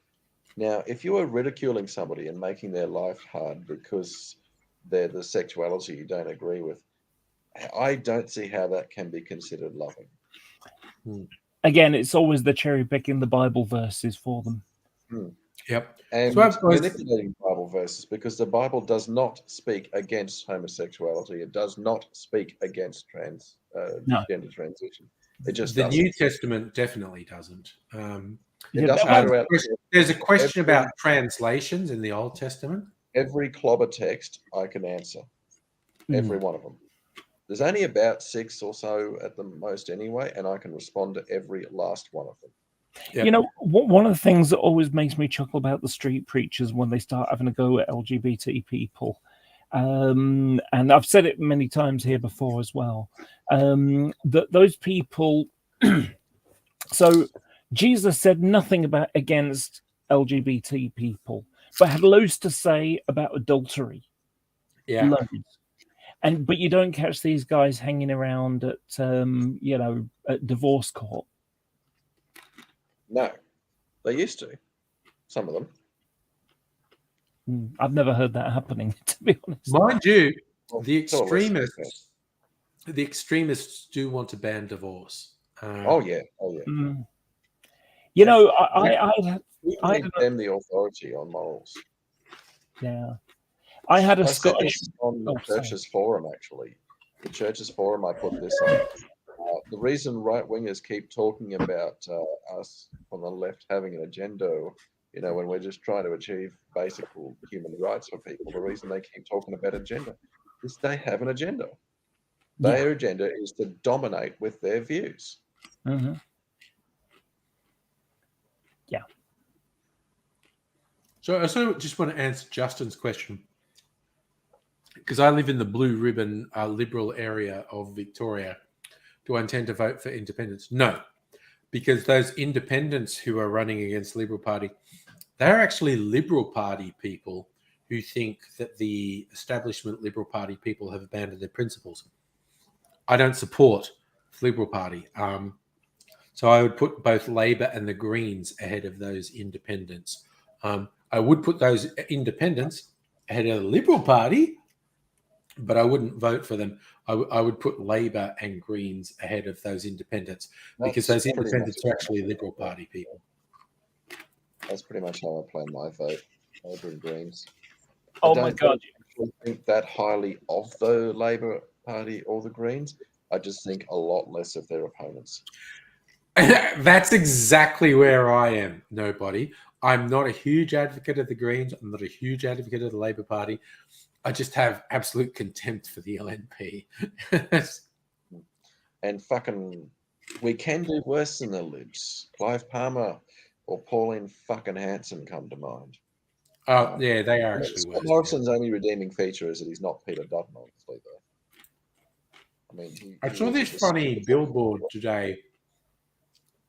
I mean, It was a Clive Palmer billboard. It's like something about protect your home, vote for UAP, and we'll limit home loan interest rates to 3%. And I was like, how is he going to do that? No, you're not. No, you're not. Are you communist? Are you going to overthrow the banking system? He can't legally do it. Hmm. It's an out and out lie. Now, there's something else I have a problem with. There needs to be an independent body that holds these bastards to account and forces them to retract when they lie. Yeah. And what Clive Palmer would say is, if we won power, we would enact that. Because he knows they're not winning power. So he can say whatever he wants. And it's just this whole bullshit scam to get disaffected Liberal Party voters to vote for him when he just channels all the preferences straight back to the Liberal Party. Yep. I was like, my God. Gum fungus is absolutely spot on. That's exactly what it is. Politicians are above the law. And yes, they are allowed to lie, cheat, and steal. And no one does anything to hold these fuckers to account. It boils my blood that our leaders, I mean, the government actively, they don't, I mean, the Howard administration rarely told, I mean, they did tell outright lies, but they didn't tell outright lies that often. They misled us all the time, but they didn't tell that many lies. This lot, whatever. They just lie through their teeth. They don't even try to tell the truth. They don't even try and look like the truth. They just lie through their teeth, and no one holds them to account. It's fucking shit. Just yeah. It's like Scott Morrison has never taken responsibility for a single thing. No. He is a genuinely bad person. I'm convinced of that. He's a genuinely bad person. He's such garbage. He is such garbage. Okay.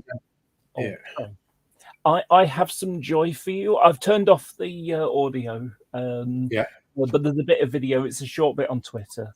But I have a fun bit of entertainment for you.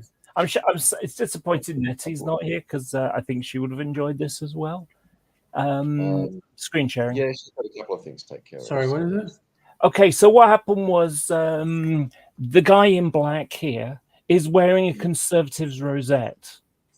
Yeah. So last year he turned up at Manchester Pride wearing LGB Alliance clothing, so a t-shirt and a beanie. And he basically got chased out is exaggeration.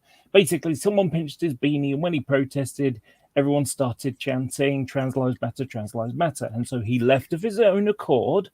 And ironically, the police officer that's a police liaison officer at the right hand side here, just out of behind the other guy. So that him and a different one led him away. He asked to be helped to leave because he was afraid to be torn apart. Afterwards, he threatened.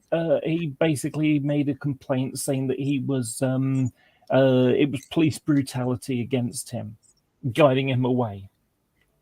So, about a month and a half ago, whatever, there was a protest in Manchester, and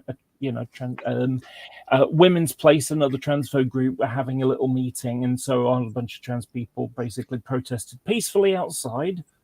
At worst, they said, "Oh, fuck you," basically. So, well, he turned up in the crowd. What the fuck? I suspect he's trying to be a professional victim, so he can say, "Oh, I was beaten up by trans rights activists" or whatever. Yeah. Anyway, so hey, basically, at the protest last week, everybody knew, and they told the police officers, "Look, this guy is likely to show up." You know. So anyway, well, his boyfriend, who is just behind, or it might be that guy. He was filmed last year. There was a LGB Alliance convention, and a trans woman went, and he ended up screaming abuse, calling her a paedophile, and all sorts of stuff. That's this guy's boyfriend, okay, who also says that being gay is a choice, which is bizarre to me.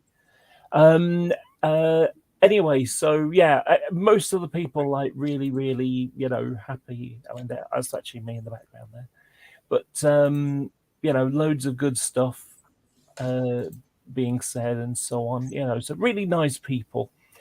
But there was this entertaining moment with him in his, so he's being told, "Go away, go on, get out of the area," kind of thing, and so this happened. And so he's mouthing, he's holding his camera, and watch the bollard. Right in a happy sack.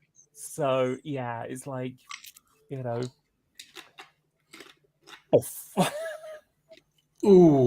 that has nasty. got to hurt. Yeah. So well, what happens? Some people mixed it a bit. So the next thing you know, you got the I forgot what the tune is, what the name of the show is now. Yeah,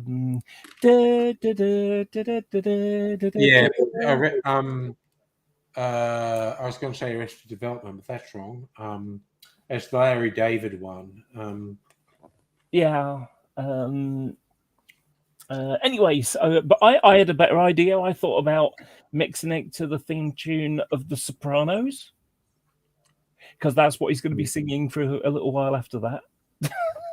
He was walking a bit faster when that incident happened. Sorry?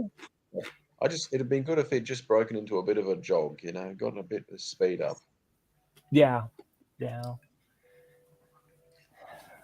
So, like I say, that was somewhat entertaining. I wasn't there for that. I turned up a bit late. But yeah, so but it was a really good protest. It really was. And I actually even talked about God in it, because one of the things with the conversion therapy thing is that a lot of people are religious, and they use that religion to hate on other people, basically. They use religion as a coat hanger on which they can drape their own prejudice. Yes. And I said, really what it comes down to. Although I'm an atheist, I've actually read the Bible several times. I found most Christians haven't actually read it all, which is a bit weird to me. The Anglican Church goes through the entire Bible on a regular basis. We actually we just read it from over each week. We read a bit. We have 4 readings every week, right? Until we've covered the whole thing, and then we start again and just read passages again from it. Does that include the Old Testament? Yes. Oh, it's got to be a rather rough one with Exodus 21. That's the bit where you got the rules for slavery. Well, slavery is not endorsed. Not really. People say it is, but it's actually not. Not when you have everything in context and when you actually have the passages complete. But especially the New Testament. The New Testament definitely does not condone slavery. No. The Old Testament's got a few dicey bits in it that are a bit.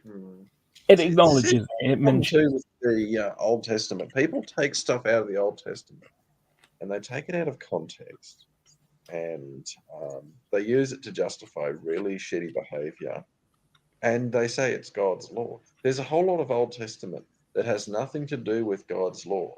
It's all custom, tradition, and people's law. Yes. Yeah, it's. I mean, I don't know.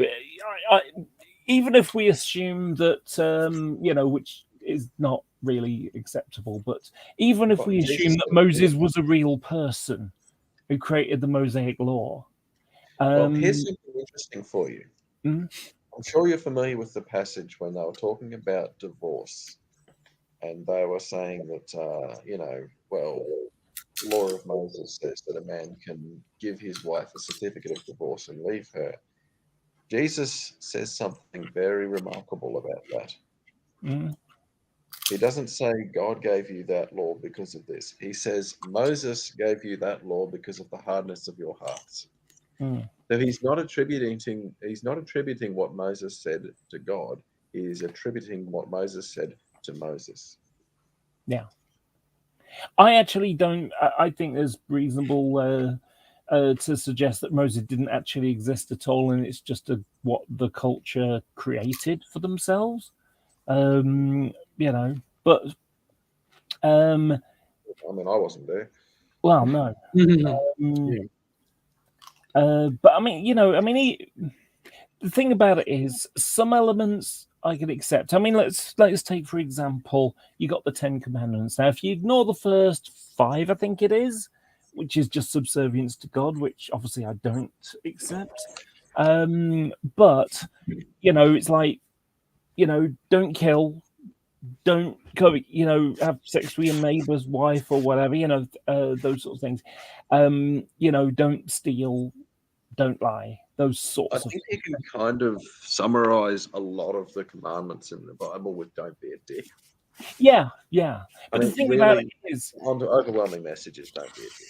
yeah, the main thing about it is though that out of those last 5 commandments, other than coveting your neighbor's ox, which is which I think is acceptable if you're playing Scrabble, but You have to remember context for everything. Context about Jewish law and custom and Roman law, for that matter. mhm. But when it comes just to those last 5 Ten Commandments thing, you couldn't really have a good society, a working society, if you're scared that your neighbor will kill you because you pissed him off last week, or your wife will have sex with someone else, or Yeah, there's, and I you think know, ultimately that's you what go most out and you come back and someone went and nicked all your stuff. a lot of that stuff was about a good functioning society. Mm. Yeah. There are, by the way more than 10 commandments. The Jewish books of law have Oh, yeah. dozens and dozens of So rules. keep going. It's like 600. Yeah. So I should share with you one day a sermon from my church, because it's from an intellectual standpoint. This is something that people might have overlooked. Our priest in charge did a analysis, if you will, of he digged deeper into what Jesus is talking about when he tells you to turn the other cheek. Yeah. Because on the face of it, it sounds fairly obvious. Let somebody hit you again. Actually, there's a bit more to it.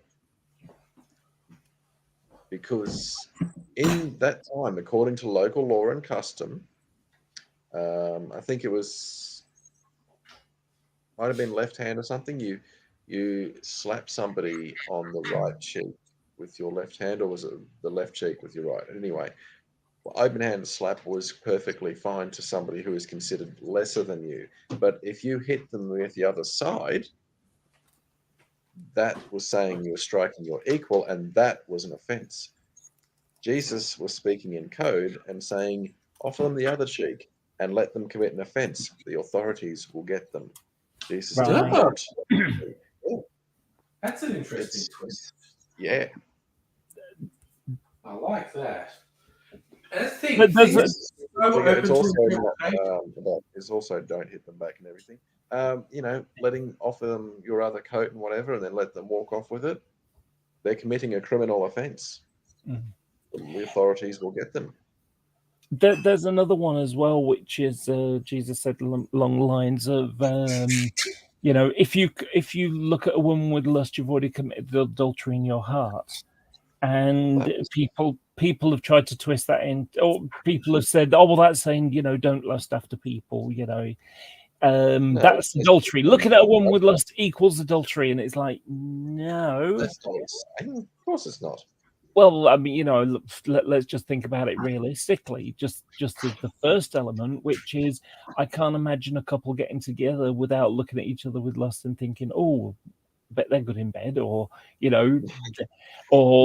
is that guy going to give me good children? Type stuff. Word, governor. Is he going to be a good father, etc. It was just basically a question of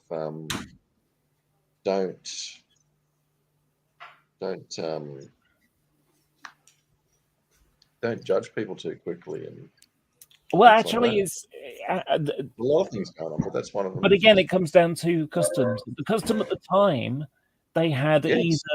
they had arranged marriage. That was a somewhat standard thing, and so most of the time, even if if you look at one with lust, you're either married or betrothed to someone else. You're going to get married to someone else, and it's like you really shouldn't be looking at other women if you're married or if you're going to be married to someone else.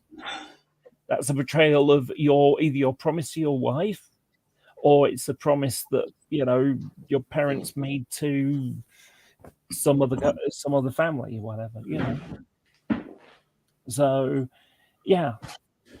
But anyway, one of the things that I said in the protest thing, because I kind of brought God into it, and I said, that I've read the Bible multiple times, and that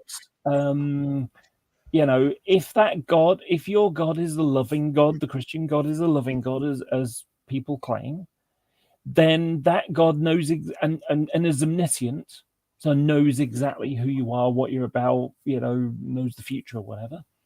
Well, that God accepts you for who you are, made you to be exactly as you are. And if he's a loving God, he made you to be exactly who you are, knowing the struggles that you're going to have. That God kind knew who you were before you were even conceived. Yeah, but if he has a problem, if he made you to be as you are, just to screw with you, well, that's not a loving God. That's a trickster God that basically So screwed with you.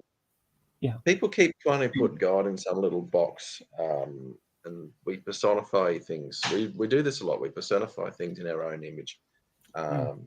And as our bishop pointed out, a God who is just a bigger and better version of the best of us, or a bigger and badder version of the worst of us, cannot save us. And I'm going to leave you with that thought, because Nettie and I are kind of tired. We've been out a lot today, and so Alrighty. I would say give her a hug from me if she can't already hear.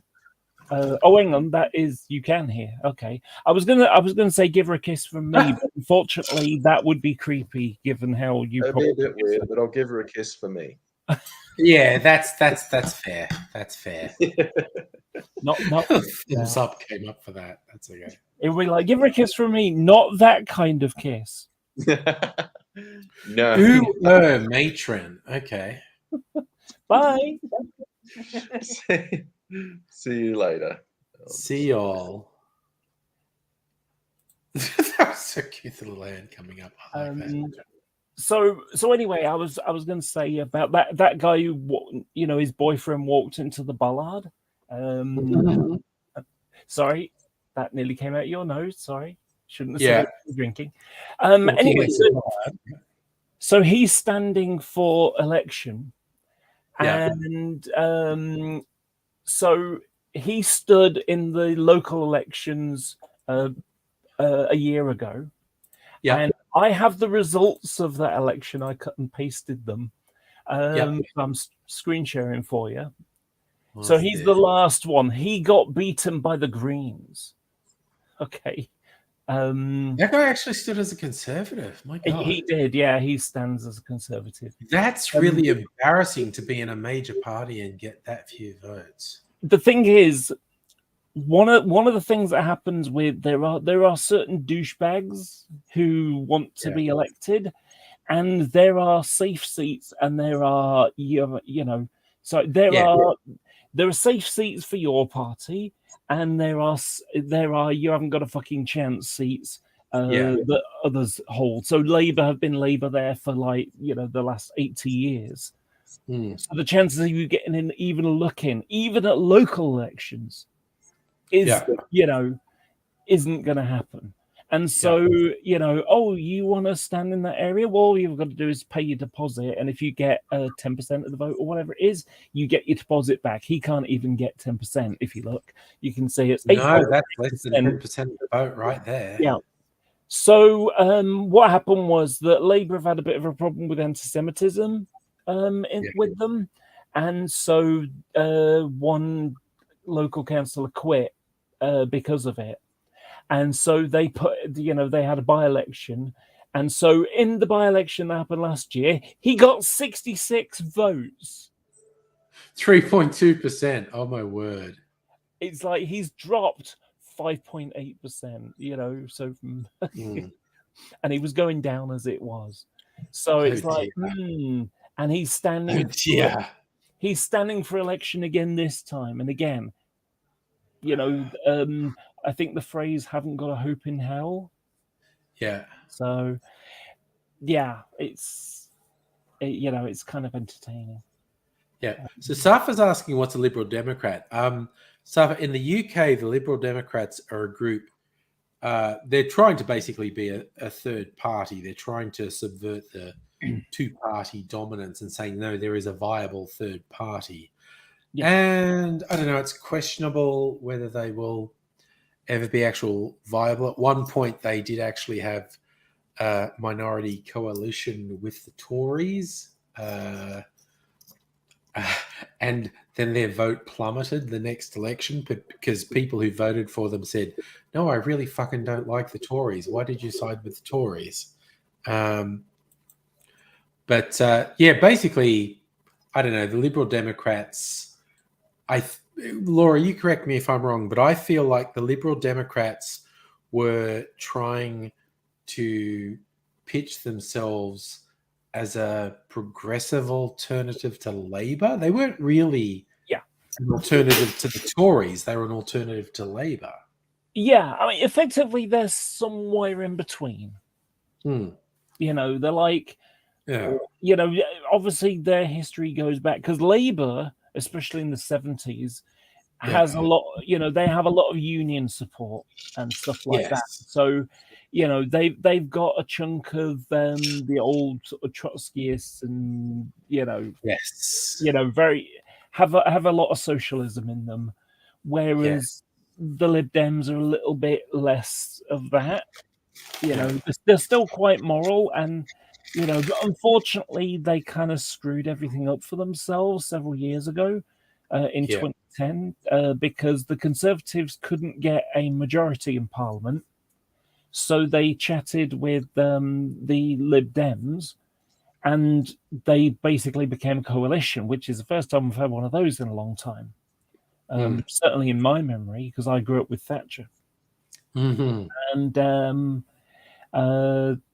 so as a result, one of the things that they put out as a sort of centerpiece for, yes, we'll have that if we can have this. And so they made promises towards young people and scrapping tuition fees for universities. And but because they were tied to the Tories, that didn't happen. So they kind of burnt. The young people burnt that bridge for them. So there hasn't been anything really since. And they jumped from leader to leader, and it hasn't really worked out. They think they're a credible alternative, but they're not really. No, they're not. So they're like a bit socialist, certainly. I'd say a lot more humanist. Yeah. I've got to tell you, I don't know if you've seen this. Boris Johnson has got himself into a bit of a problem at the moment. Bit of a bother. Yes. So basically, what's happened is, during the pandemic peak, there was people need to stay At a at home party. and not mixed together and things like that. And so Yeah. you ended up with people who were dying in hospital and they couldn't have family near them. And when Yes. they did die, you could only have 8 people at a funeral, and they weren't allowed to touch each other and stuff. So, it was really, really awful. And so, so the day with this, literally, you've got Boris Johnson behind a podium saying these are the rules and you need to obey them, and it's the law. Yeah. The same that at the same time he's having parties every week. Yeah. And yeah, they break. Sorry, I need to break in because Kirsten's come in to say hello briefly. Have a Kirsten, I'm glad you dropped in because the thing I had to I was hoping you'd drop in so I could pass on to you. I made a bottled old fashioned. It's in the fridge. So I made a 750ml bottle of an old fashioned. There's actually 5 different whiskies in there. One of them is the Archie Rose Red Gum Smoked, and there's of the 750 mils in this bottle, only 100 mils is the Archie Rose Red Gum Smoked. And Mrs. Angry has developed a bit of a taste for old fashions recently, and I poured her some of that, and it met with her approval. She also, there's a little smoky note. So only 100 mils out of 750 mils in that bottle was the Red Gum Smoked, and those smoky notes carried through in a really positive way. So kudos to your distiller and or mixer who came up with the blend for that, because with 5 whiskies in here, just 100 mils of the Red Gum Smoked, the smoke notes come through and make this is honestly, this is a fucking class old fashioned. And those smoke notes are awesome. So I just wanted to pass that on to you. No. I got to know what's an old fashioned and what makes something an old fashioned. Okay, an old fashioned is like the cocktail. It's the original cocktail. An old fashioned is spirit, sugar, and bitters. So in the context of this, the spirit is whiskey. It's 5 different whiskeys. The sugar syrup is a sugar syrup I've made, which was a blend. I stewed up some sugar and water and cinnamon and some cherry syrup from this Luxardo cherry garnishes. And the bitters is a mix of Angostura bitters, chocolate bitters, and orange bitters. So this is 5 different whiskies. I can see why it's so brown. Yeah, it's very dark. It's 5 different whiskies. It's a proprietary sugar syrup I made, and 3 different sorts of bitters in there. Look at what Sega said. Yeah, no, you've set me off. I'm going to go on a whole fucking rant about what a thing is. So yeah, no. So, but this is a 750 ml bottle I made. Only 100 mils was the Archie Rose Red Gum Smoked whiskey, and the smoke notes still come through like in a really good way. It's just like that nice barbecue smoke sort of flavor that's in there. So kudos to the Archie Rose distillers and blenders who have made fucking killer whiskeys, basically. So,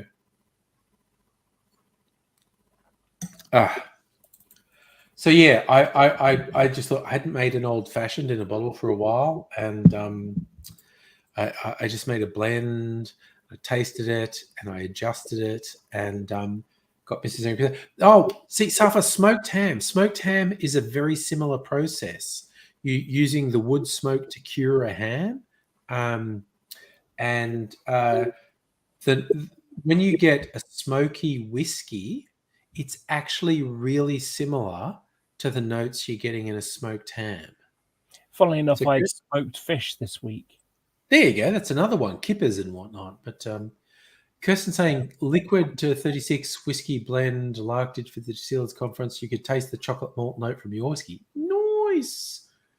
Yeah. So when you get like when a lot of people, when they think of smoky whiskies, they think of scotches, and there's peated scotches, and those are Scotch whiskies that use peat in the development process. But peat smoke is nice, and I have a peated whiskey over there, but it is slightly different to what I'm talking about with this Archie Rose Red Gum smoked. That is actually closer to barbecue smoking meats. The flavors of that one are closer to barbecue smoking meats. Oh my God. In my head, I was thinking, okay, Ireland and Scotland have a lot of peat. So I can, and we have no peat in Australia. That's what I was going to think is like, okay, can you have any peaty Australian stuff? And then I thought to myself, wait a minute. You don't need to worry about that with smoke. You've got enough smoke with all the fires that you get. It is like, no. You're joking, but the smoke in Australian whiskies, if there was a smoked whiskey, is basically that bushfire smoke. It's right. Native woods are smoked in there. And Meg Leach makes a good point. Tassie actually has peat. That's a real thing. So Kirsten's saying she's going to make a bottle of cocktail, distilled smoked malt. See, Kirsten's saying when the distillery is doing a smoked malt, it smells like smoked ham. So yeah. So Safa, when you said about loving smoked ham, the flavor in smoked ham is really quite similar. If you get an Australian smoked whiskey, it's quite similar. So I think I'm eating an ether egg, by the way. Because I'm just decadent like that.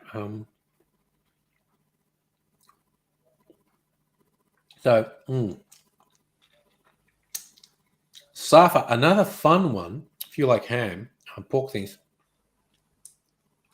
cook some bacon and save the bacon fat and then mix that with a spirit.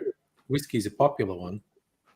Mix bacon fat with a whiskey and then put it in the freezer, and the bacon fat will freeze at the top, and you can take it off, and then you strain the whiskey out, and the whiskey will have absorbed the bacon flavors. I've only done it once. Done a bacon fat washed whiskey. It fucking rocks. You got all those whiskey flavors that then have bacon flavors as well. Fucking rocks. Bacon fat washed whiskey is fucking awesome. just throwing it out there. That's an interesting question. How does it go in regards to spirits for like vegan people? I mean, obviously having bacon in it, they wouldn't be keen. Well, okay, you can't do fat washed.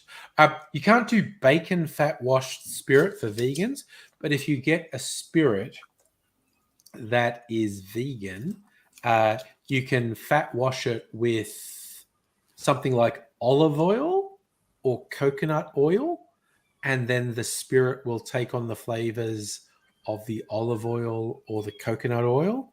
And so then you've got a vegan fat. It's oil wash, but we call it fat washed. I don't think Popeye would be too keen on that if it's using olive oil. But it's down to what you like. Literally anything that is olive oil. Did you get the joke? Olive oil is his girlfriend. Oh, right, for Popeye. Popeye, yeah. It was a silly joke, and I thought you might get it. Yeah, sorry, an ambulance went by. Well, so Kirsten's saying there's a sister release to the Red Gum Smoke Stringy Bark Smoke Malt. She reckons it tastes like deli meats. Oh man, that it's like drinking a deli counter. Yeah, but yeah. So for vegans, obviously a vegan can't have bacon fat washed or butter fat washed spirit, but again, maybe you do or maybe you don't like olive oil, but the fat washing process is you can use anything that's oil or fat, and the spirit will absorb the flavor of the oil or the fat. Kirsten's saying almost all Archie spirits are vegan except Eau de Vie, which of course uses honey, which hardcore vegans say is not vegan. And the distiller's strength. Okay, it's intriguing that the distiller's strength is not vegan. But yeah, fat washing something is really interesting because it's like it's the same principle that's used in the development of perfumes, because perfumes are an alcohol that has absorbed the scent of something else. Spirits is an alcohol that you can drink that has absorbed the flavor of something.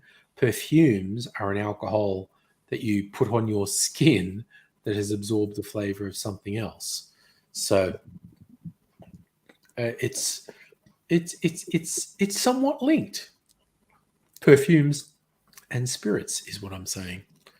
But yeah, I mean, well, the popular fat washing things are bacon, butter, olive oil, coconut oil, and but literally anything that's a fat or an oil, you can do this process where the spirit will absorb the flavor, and you end up with something very interesting, basically. So I've done, like I said, bacon fat washed bourbon. I have been meaning to do something with coconut oil. Okay, I think I've Kirsten's remembering something that all caps. Kirsten had something amazing in South Australia, I think. All right, so the distiller's strength has honey distillate, so that's why it's not vegan. Okay, and honestly, when vegans want to argue shit about honey is when I start leaning into shut the fuck up. And you know what? It's one of the things that I've sort of said. I've tried to make myself aware that I've got a danger of this happening. I have sort of said, obviously, because it's the one thing that kind of is my thing at the moment, which is trans shit. And so I basically, had to sort of put it into my mind that I shouldn't focus on it all the damn time. And so it's like, I don't want to be the trans equivalent of vegan. Sooner or later, I start talking about trans stuff again. Yeah, no, I get what you're saying there. Yep. But, Kirsten's saying when you're in South Australia, Team at Applewood showed the perfume they made back in the day. It was amazing. But again, making perfume is actually quite similar to making spirits. They are incredibly linked processes, and they go back centuries or millennia. Humans around the world have been making scents or things to get drunk on, making foods and drinks that absorb the flavors of particular things, and making perfumes that absorb the flavors of particular things. Humans have been doing that for centuries, if not millennia. Unfortunately, when it comes to politics, some people just make no sense. Wah, I like it. Dad jokes. And women can make dad jokes as well. That's what I'm saying. So Kirsten's been wearing a chamomile distillate as perfume, gifted to you by the head distiller. Nice. But that's the thing. Distillates, perfumes are basically distillates.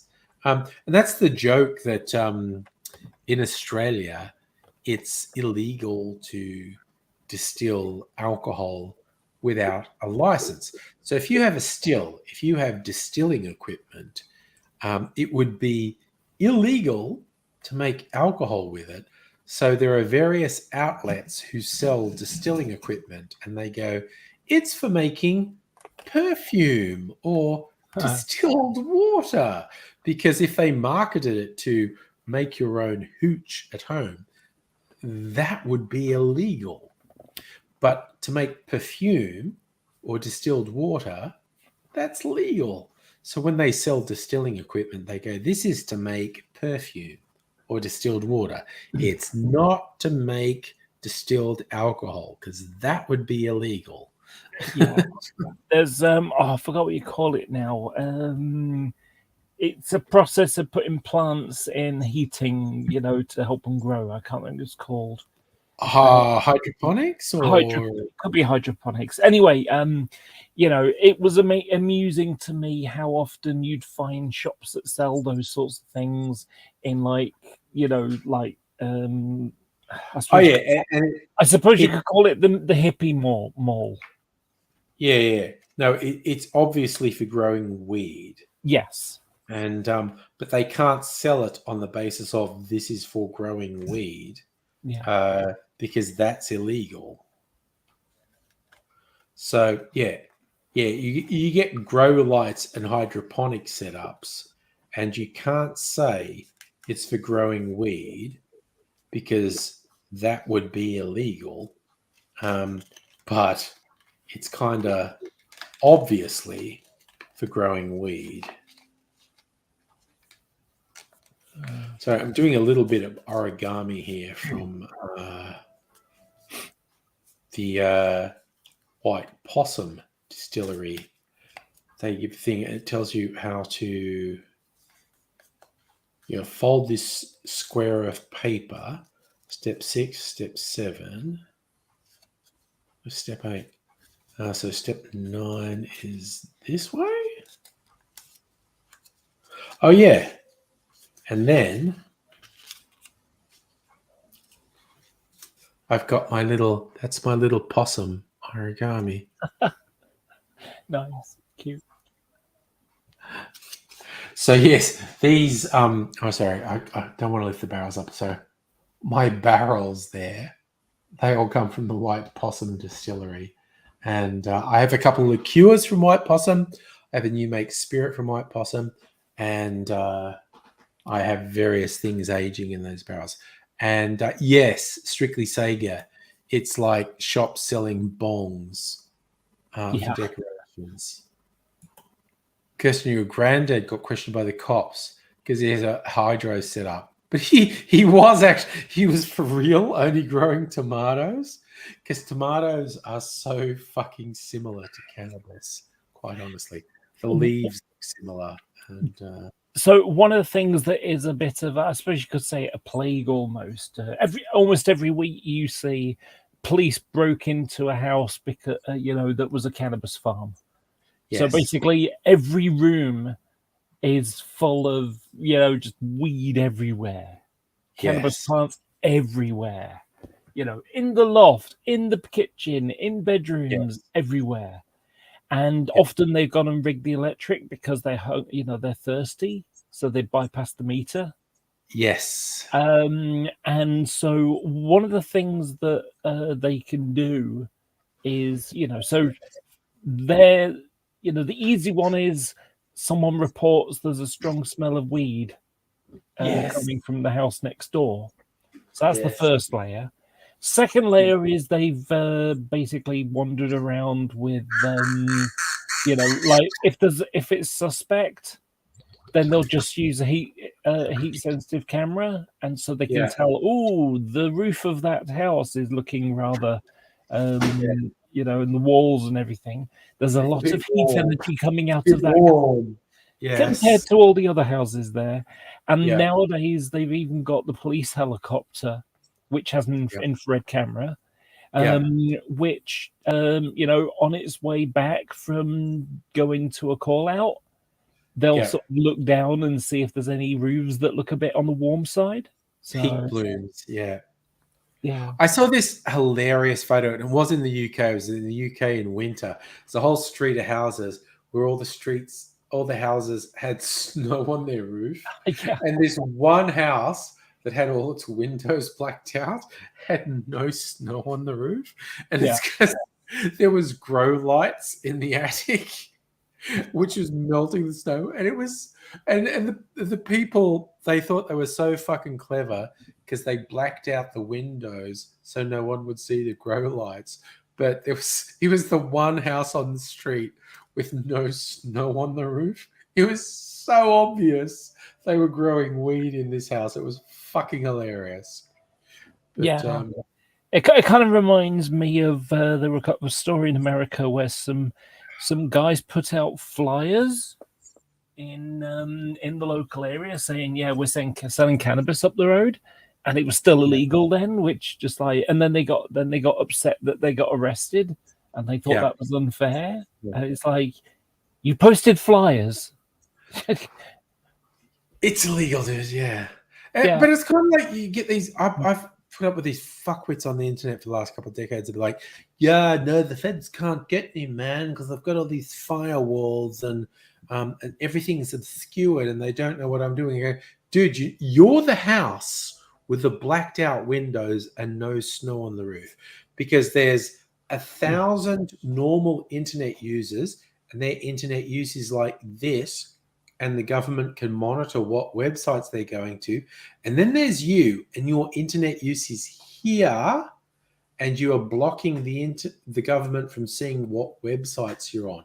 You are instantly a person of interest because your behavior is outside the norm. They go, "Yeah, man, but they can't see what I'm." Yeah, but they know you're doing something. They know you're doing something, and they are going to get you. You complete fucking idiot. Strictly Sega. I get that LED lights don't create heat, but can you grow plants under LED? And that's a genuine question because I don't know the answer. They're infrared LEDs. Yeah, because notoriously plants needed lights that created heat to photosynthesize. I don't know if you can use non-heat producing lights like LEDs. I literally don't know. I don't know enough. I actually remember a time when you changed your lighting array for when you used to make, Wednesday or whatever, because you used to have a couple of really bright lights there that gave great light, but they made you sweat like crazy. Yes. And then you went for LED based ones, and then your skin looked blotchy. Yes. Oh, yeah. No, absolutely. Because the work lights that I used, they throw out a very yellow red light, but they're very fucking hot. And I would sweat like a fucking piggy after a couple of minutes. And LED lights don't throw out heat, but they throw out a really unflattering light. So my skin looks like shit under LEDs. Yeah, it's like, it makes you look older. Yeah, the work lights, which are fucking heat throwing lights, they make me look glowing and healthy, but they're very hot. So I start sweating after a couple of minutes. LEDs, they're not hot and I don't sweat, but they make my skin look super fucking blotchy. Yeah. The problem is that you have to use the right kind of lights. So, like, for example, model railway stuff. So, one of the best forms of good, steady light is fluorescent tubes. Yeah. So I just want to throw out, no, Kirsten, really enjoyed having a little bit of discourse with you tonight. Okay. So what happens is fluorescent tubes are great at giving a good, sort of steady, solid light. The only problem is a little bit on the blue side, so it makes things look very blue, yes. And so what the idea was that you just use a couple of normal bulbs. So if you can imagine, let's say you got a 30-foot long layout, which is not unusual. You would have normal yellow bulb, fluorescent tube, yellow bulb, fluorescent tube, yellow bulb, because that would give a steady, a realistic actual light. Yeah. The fortunate thing is they've now got warm white LEDs now as well. and those give Yeah. a much more realistic. Yeah, lights keep don't- getting better, basically. Mm. I mean, I remember a time when blue LEDs were the thing. It's like, ooh, blue LEDs. There was yellow, red, and green, and that was Yeah. about it. Yeah. I always find blue lights on things like monitors and stuff like that. They can be just so overpowering, whereas a red works fine. Yeah, it's like I've got a. God, it might even.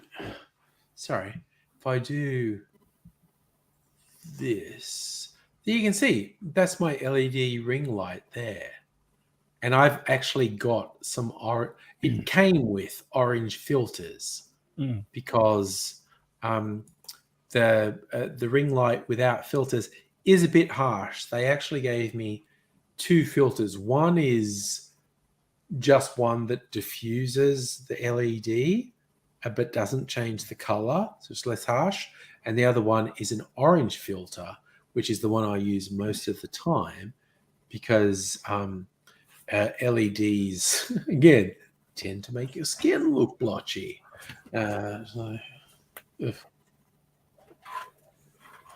Oh, shit, Cypher. I don't just get scam calls about LED lights. I get fuckers showing up to my fucking door saying, I'm here to offer you. And I'm like, fuck off. Just fuck off, okay? She's like, oh, no, I'm not selling you anything. It's like, fuck off, you motherfucker, okay? Yeah. Just get the fuck out of my house. One of the really useful things that's happened for me with that kind of doorstep thing, because you'll get people say, hi, we're from your electric company or whatever. And it's like, great, what's my name? Exactly.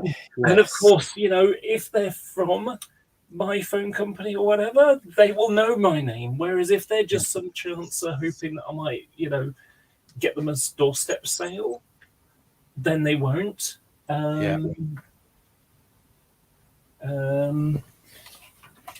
But of course, it also works really well with the people who phone up.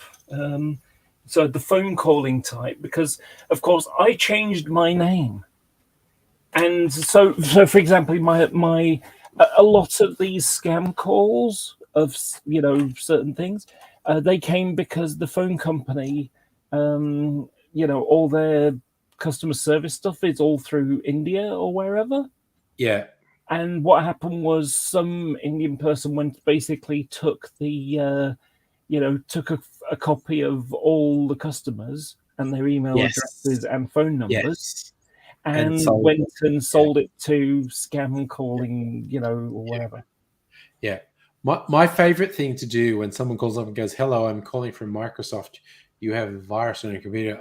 I just go, oh, it was the porn, wasn't it? And they go, what? People told me if I watched porn, it would put a virus on my computer. And they kind of go, yeah. So we go, okay, I'm going to describe this to you. Is this what put the virus in my computer?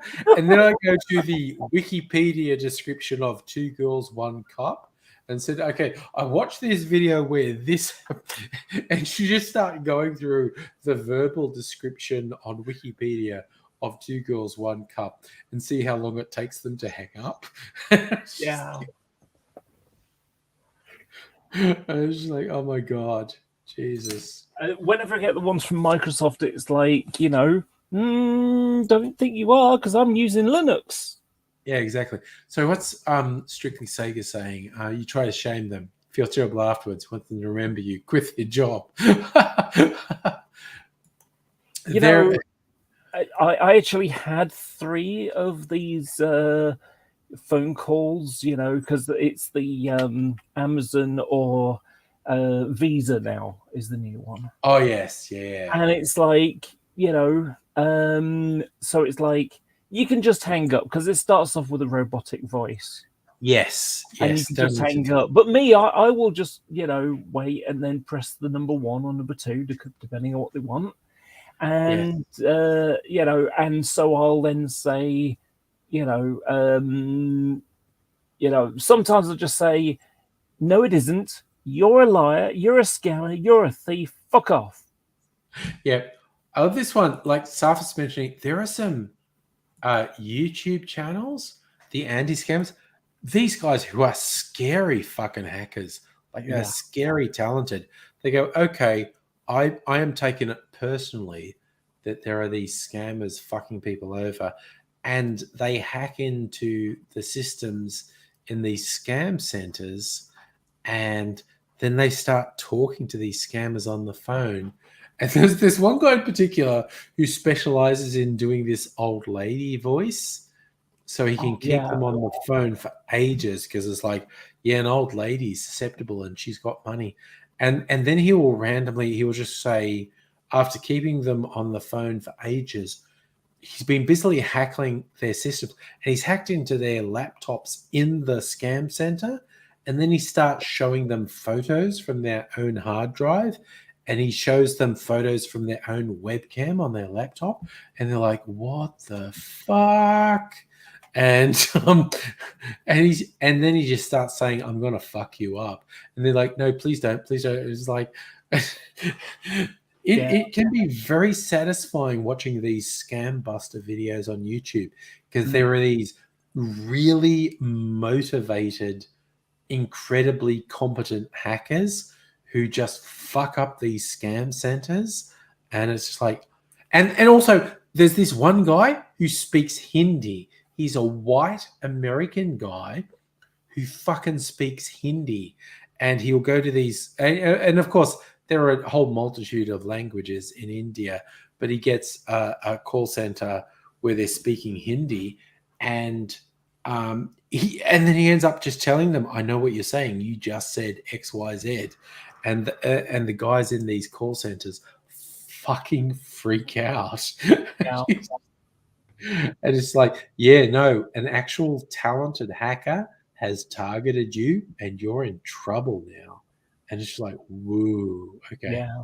They don't like it when the tables are turned. No, it's really... and yes, Safa, good call. Do the patch updates when things. As I said, I look vile, but I just want to show you that's my ring light. That's your ring light, and I normally have around my camera, but I can change. Yes, you can change the warmth of it. So there's the blue. Yes, that's blue, and that's yellow. Nice warm color. Yeah. That's nice. That's got good temperature control on that light. And it was like 10 quid on eBay. Nice. So, yes. Yeah. Whereas my ring light, it's manual. The default thing is very blue, but there's some orange filters I can clip onto it that make it much warmer.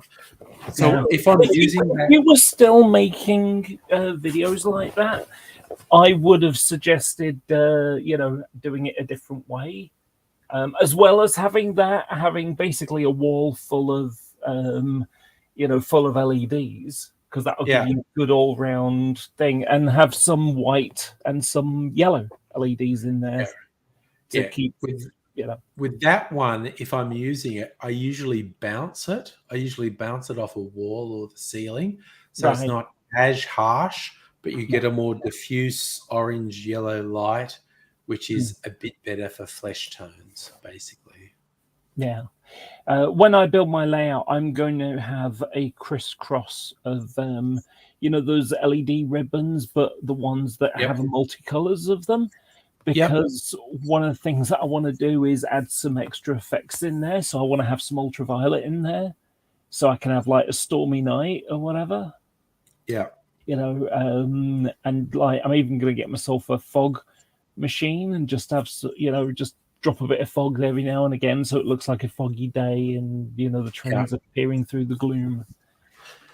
What is the temperature at my place? I have no idea, but it's somewhere like about 15 degrees, I think it is. 16 degrees Celsius today. We're at this crossover. I think we're probably at really equivalent temperatures at the moment. You're going from winter into spring, and we're going from summer into autumn. So I feel like the temperature is broadly quite equivalent at the moment.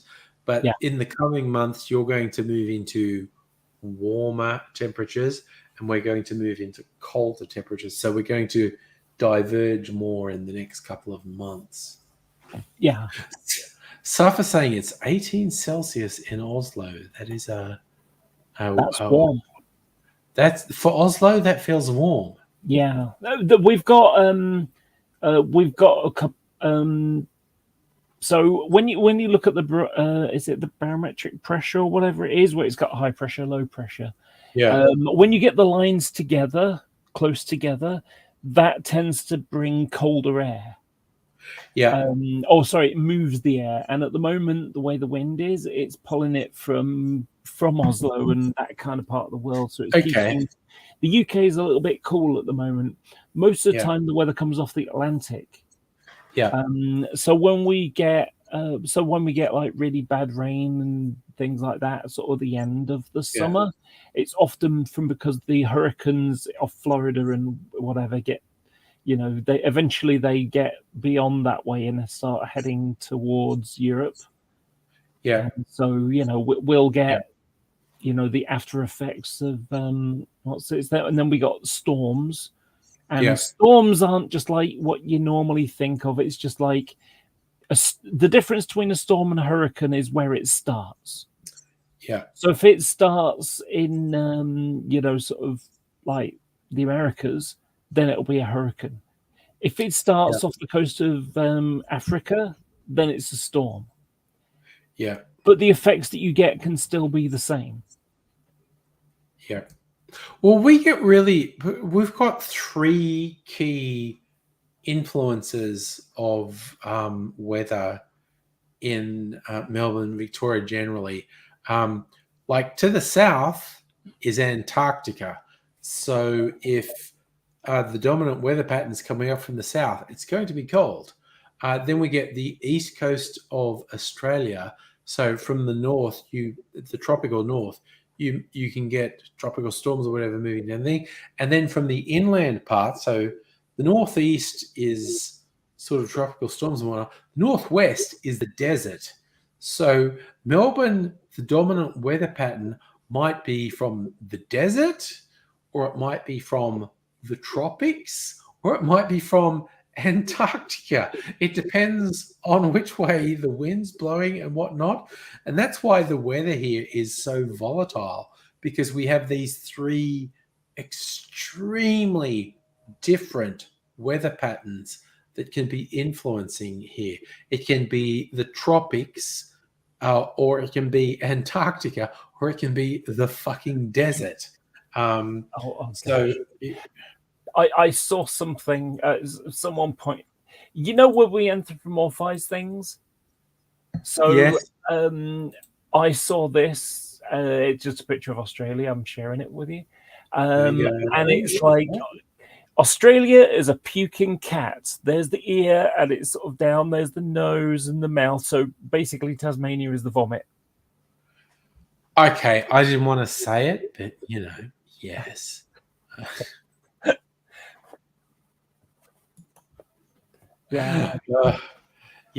But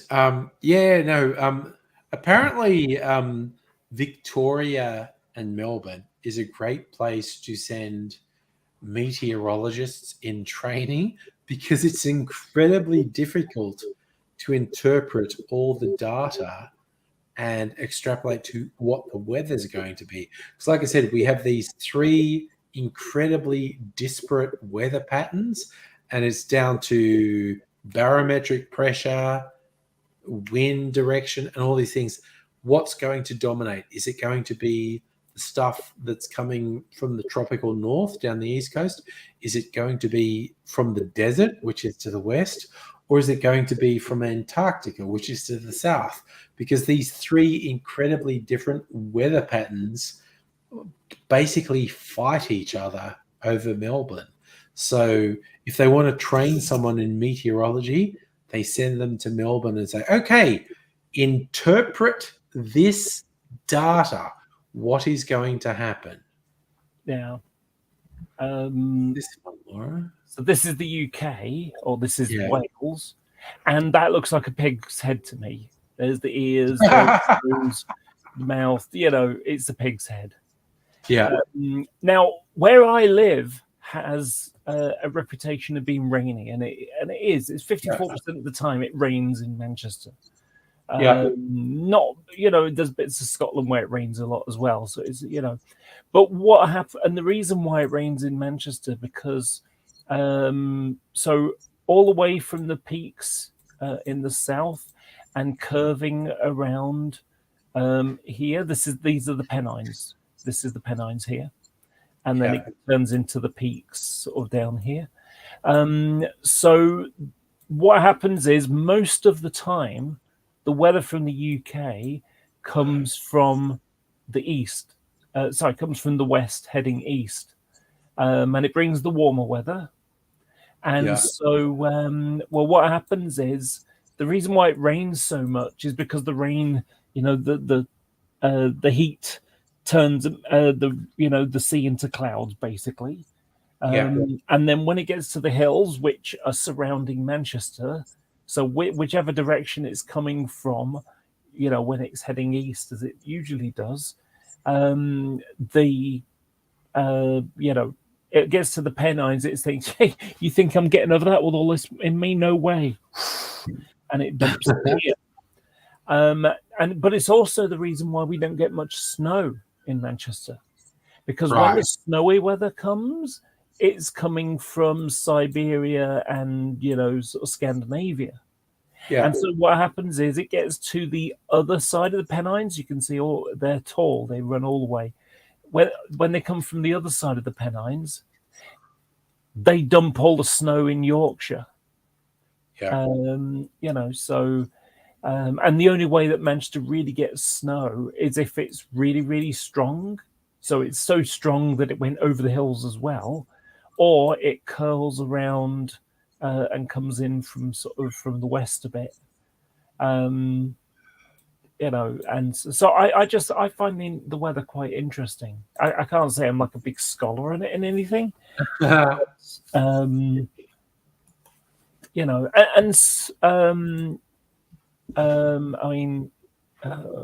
it? There we go.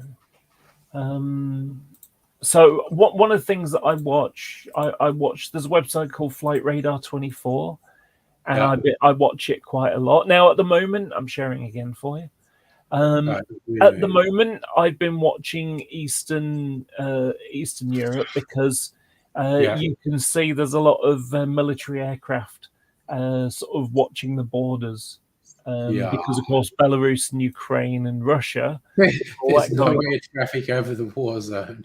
Yeah. So this aircraft here is an E-8C, and this is it can literally monitor gunfire. Yeah. It's amazing. It's got brilliant sensors. But they're having to be careful because, of course, you can see there's a lot of aircraft. I mean, if you look here, that's Swedish Air Force. That's one of their air surveillance aircraft, Elint. But you've also got just your normal airliners. That's 33,000 feet. That's only 3,000. No, it's only 1,000 feet away, higher than the military aircraft. And no. No. There we go. There's another more air surveillance going on. Yeah, and you even get the drones sort of in here sometimes as well, monitoring the whole Black Sea area. It's really freaky, that concentration of flights in Western Europe. Then you get the Eastern Europe, and there's like nothing. Yeah, there we go. There's the US Army with another air surveillance aircraft. Yeah, and they've been doing this kind of like three-way, split. It was like a three-leaf clover thing.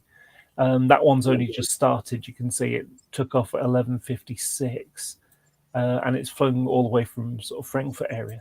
But you can actually see, because there's a war going on, there's this big hole where nobody goes. Because you'll get shot down if you fly over there. Well, exactly what happened. If you remember, there was the Malaysian Airlines one that got shot out of the sky. Yeah. So yeah, but there's an extra thing that's going on because Europe has banned flights over their territory. The EU Yes. has stopped that. So all these aircraft here, these are heading, probably not the best one, but they're heading, either down to Sochi or whatever, or they're heading down towards Turkey. Yeah. There's a really weird one, which is this little bit here, is also Russia. Yep. So you got Russia proper, and then you got mini Russia there, which is Kaliningrad, Kaliningrad. And of course, in the old days when all this was, the Soviet Union, it wasn't really an issue. But when they became separate, well, as a result, any aircraft wanting to fly into here, you'll see that they're having to fly around because they're not allowed to go into EU territory, and this is EU and NATO as well. So, but anyway, so the thing I was going to show you is, so at the moment, Manchester is the opposite weather. Sorry, it's not the button I was looking for. There we go. You can see the wind is coming from the east instead, so you can see the directional arrow. So as a result, the planes are coming in like this. But most of the time, they come in because the wind blows from the west to the east. And so most of the time, the planes will either come around this way and go in, or they'll come around this way and go in. Yeah. I live in East Manchester, so I see the planes literally flying around me. Okay. So it's really interesting to see it, and so I watch the planes fly. I suppose you could call me a plane spotter, though I'm not really big Plane into spotter. it. Well, it's just like, I mean, I've I'll give it. I'm going to share again. So this is a little. Let me make it a bit bigger for you. There we go. These are the aircraft, all owned by these different companies. So EasyJet, Ryanair. These tend to be the local airlines of the UK. But then we can go down to, don't get much Australian Airlines, obviously. But I mean, here's Air France. And of course, we'll see those go past all the time because they're the way. Oh, sorry, it's not the button I wanted. So what happens is a lot of the stuff going off to the US flies.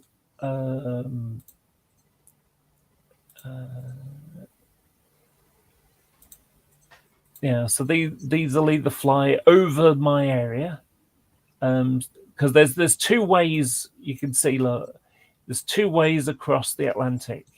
So in the old days, where when engines weren't as efficient as they are now, they would have to fly north, so they were at least an hour away from any airport going across the Atlantic.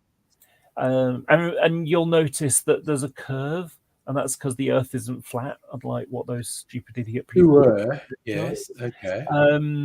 And so you'll see there are a lot that fly over. You can see Paris. So it's started from Paris, went all the way up through the middle of Britain, and then it's curving. I don't know why it's going north. You'll get ones that are flying up, so that's going LAX, and that's because that'll be going this way. Sort of fly over most of Canada. Now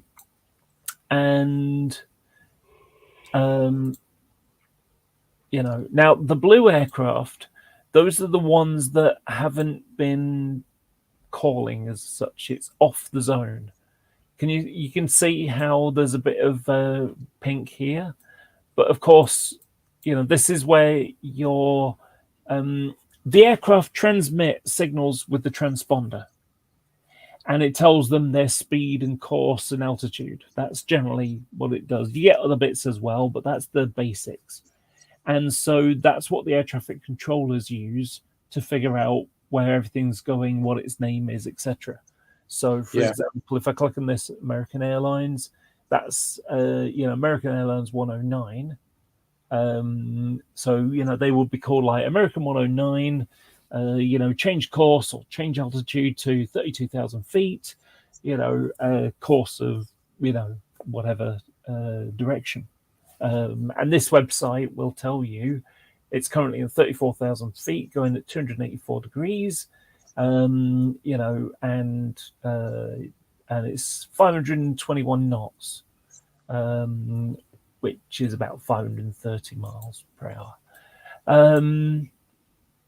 So what happens is all these aircraft here, they are being monitored by you and I. So they will send you a box, and that box, you just have plugged into a USB, and it will pick up the transponder data from the airliners flying around and above you, and will put it into the internet, and then it gets shown on this website. So that's where the evidence is. That's where all these things are coming from. The blue aircraft are ones where they're out in the middle of nowhere where no one is communicating. Effectively, you don't have many people living in the Atlantic. Not. There are some mer people there, certainly. But, it's not like people live on boats in the middle of the Atlantic. Not a huge amount. Not a huge amount. But there are fishing vessels that can, and so sometimes you'll find some of these yellow ones might be. But you can also see that, like I say, when you get the dotted lines, that means they're not, in area. Now, when we look at somewhere like Africa, a poor country with lots of people that don't even have the internet, let alone transponder boxes to be able to transmit it back in. So you'll see that there are lots of areas where nobody, so it means that there might be loads of planes here, but they're not known. That, like I say, they've just dotted them because they know the general direction. So, but it's really interesting the way how you'll have certain parts. So if you look, everybody avoids North Korea. Go figure, yeah. And Afghanistan isn't really that busy as well. Iraq was the same. So there are these little spots where everybody avoids because there's a war going on. Yes. So I just, like I say, I'll just watch it and so if I see a plane, I will mark it down. So the black ones I haven't seen, the red ones I have seen, and the blue ones that I've flown on. Oh, nice. Okay. So I've had a number of Air France aircraft because it's £60 if I want to go to New York to fly into Newark Airport. Flying direct is the most expensive one, whereas I can go indirect and see planes that I, just sort of something to do while I'm traveling. I'll get to see planes that I may not normally see. And so flying from Manchester to Charles de Gaulle Paris Airport, and then flying from there, from Charles de Gaulle to Newark, that works just fine for me. So I don't mind going indirect. So the 319s, Airbus A319s and 320s, those are the ones that are on the local journeys. And then, the A330s, A340. So... is it that one? I can't remember now, but I think it was that one. So this one was a fun one. I think I mentioned it before. So I went off to America a number of years ago, and coming into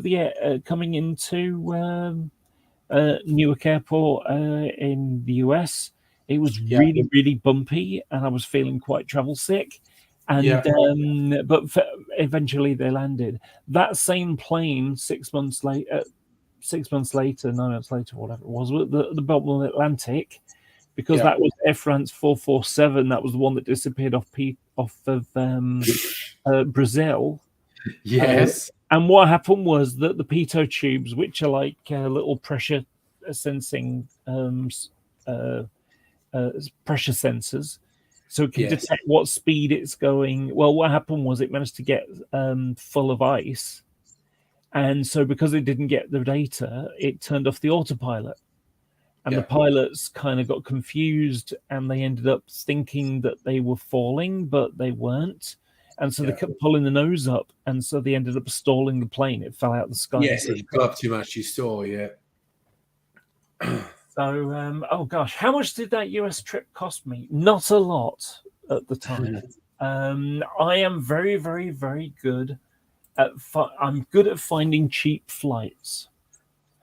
And the reason why I'm good at this is because I understand how the system works. So if you're flying somewhere, so first of all, when I go to America, it was in November and May. It was usually the first weekend in May. Now, May starts the summer season. So if I go on the 30th of April, that's going to be cheaper than the same flight the next day.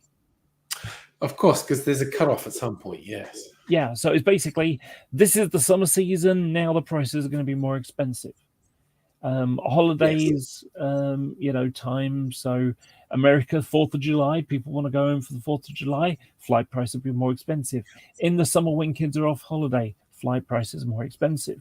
Fortunately, when I was going to America, it was the off season, so it wasn't so much of a problem. But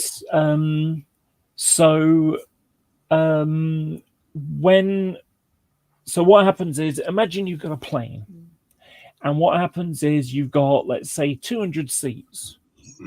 So when you go to a travel agent, they go through consolidators. So consolidators buy loads of seats, seats, and not literally the seats. They reserve loads of seats, and they stick them on their website. And then your travel agent will go into that website, or the online, version will go into that, and they will basically say, okay, well, the first 20 seats are £300.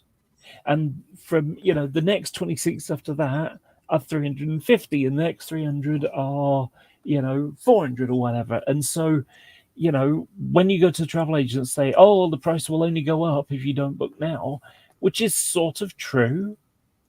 But what happens is that as time gets on and the deadline for that flight to leave gets closer and closer, eventually the consolidators will say, okay, look, no one's buying at this price. So if we reduce the price, that will incentivize people to maybe buy. And at the end of the day, if the seat only goes for $50 or £50, and there's a bum on a seat, that's 50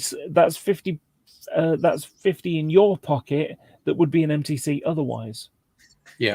So the price will drop. And I'll give you the best example. So I was doing the entire trip. Now, in 2001, in 2003, sorry, this was. I was doing the entire trip for about £500. So that was £200 for the flight. And sometimes it'd be like 238 or something, 250. So I was buying the flight for about £200. The room, somewhere to stay for the weekend, for this long weekend, 4 or 5 days, that would cost a couple £100. And then I had £100 for spending money, basically. So Well, in 2003, the Iraq War kicked off, Yeah. and because of the unsurety of oil prices, the cost of fuel went through the roof. You know, Yeah. because any fights over oil and that sort of stuff, the fuel price goes up. What we've got ongoing right now, I don't know if it's Yeah. happened in America, in Australia, but in Europe, we've got a bit of a problem with corn. And sunflower oil and other things, because a lot of the corn, used for all sorts of things. Obviously, if it was all made in, it was all farmed in Ukraine, and because now there's a shortage because there's a war going on, and peace ships aren't even leaving or whatever, so as a result of all that, it's resulted in the price of sunflower oil because they sell a lot of sunflowers. In fact, if you look at the Ukrainian flag, which is blue on the bottom, yellow on the bottom, blue on the top, that symbolizes their national flower, which is the sunflower. And so it's yellow for the sunflowers, field of sunflowers, and blue for the sky above. That's what that flag means, which I think is quite nice. Well, obviously, because they are one of the biggest suppliers of sunflowers and sunflower oil, the cost of sunflower oil is spiked recently. Anyway, so because of fuel price, fuel worries or whatever, with the Iraq War kicking off, the price had gone up like crazy. Yeah. And so the flight prices to America were like £400, approaching the May, I think it was, or was it the November, week that I was normally going to be going. So I was thinking, oh my God, at this rate, I'm not going to be able to go at all. I can't afford it. I only had about £500 to spend, and £400 of that was the flight. Yeah. And so I waited and waited, and I kept going into town and asking them what their prices from Manchester, which was always my favourite, obviously because I live in Manchester, or Heathrow in London, or Gatwick in London. And the prices were always too high, and so I'd go back a couple of days later, and normally it was a month before when the price would drop. So the price would go up, and then it would suddenly drop because the consolidators go, right, we need to sell them at a reasonable price that people are going to pay. And so then you're trying to get the seat. And if you dawdle, if you leave it for an hour, well, that seat may have gone by then.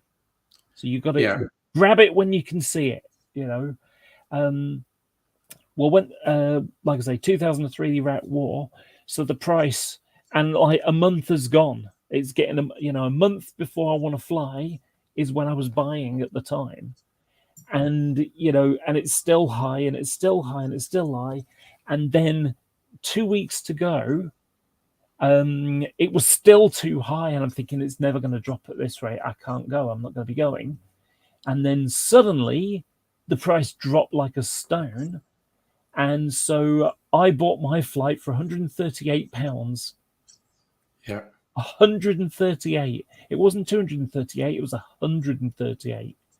And so I went there, and my friends from Europe who had gone, they were complaining how much they'd spent 400 quid, and there's me smugly saying I got my flight price 10 days before, bought my ticket 10 days before I was leaving at £138.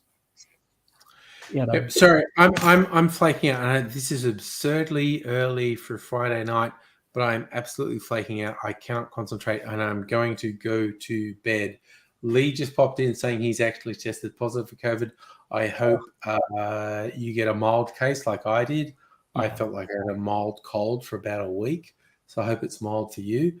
I am absolutely fading. I am going to go to bed. One last thing before I go, very, very quick. This was a picture a friend of mine took of me speaking at the protest, which was cool. Oh, nice. And I've got another one of these things tomorrow. I had several people say your dress is lovely, which I thought was very nice. And so, that was cool. So I've got my protest tomorrow, so I'm kind of nervous because, as I've told you before, I got agoraphobia and I don't like going out much. I also think you'll do great. I think you'll do great, Laura. I'm incensed, so but yes, Yeah, you'll do great. And I also apologise to you for talking about planes in such a boring. No, that's all fine. And I just before I go to bed. Not surprised it made you tired and sleepy. Yeah, no, Safa, it's not date night tomorrow. In fact, Abigail and maybe even Nettie and Nobody might all be here tomorrow night. We might be having a whole big group thing tomorrow. Who knows? I don't know. I'm fucking vaguing out. I need to go to bed, which is absurd. It's not even midnight. So it's just barely after 11 p.m. Absurdly early for Friday night. But I'll excuse myself, and rather than pass out on the stream, I'll go to bed. Tomorrow night might be all sorts of shit. Who knows? Who knows? Bye, everybody. To bed tonight. Good night, everybody. See you tomorrow.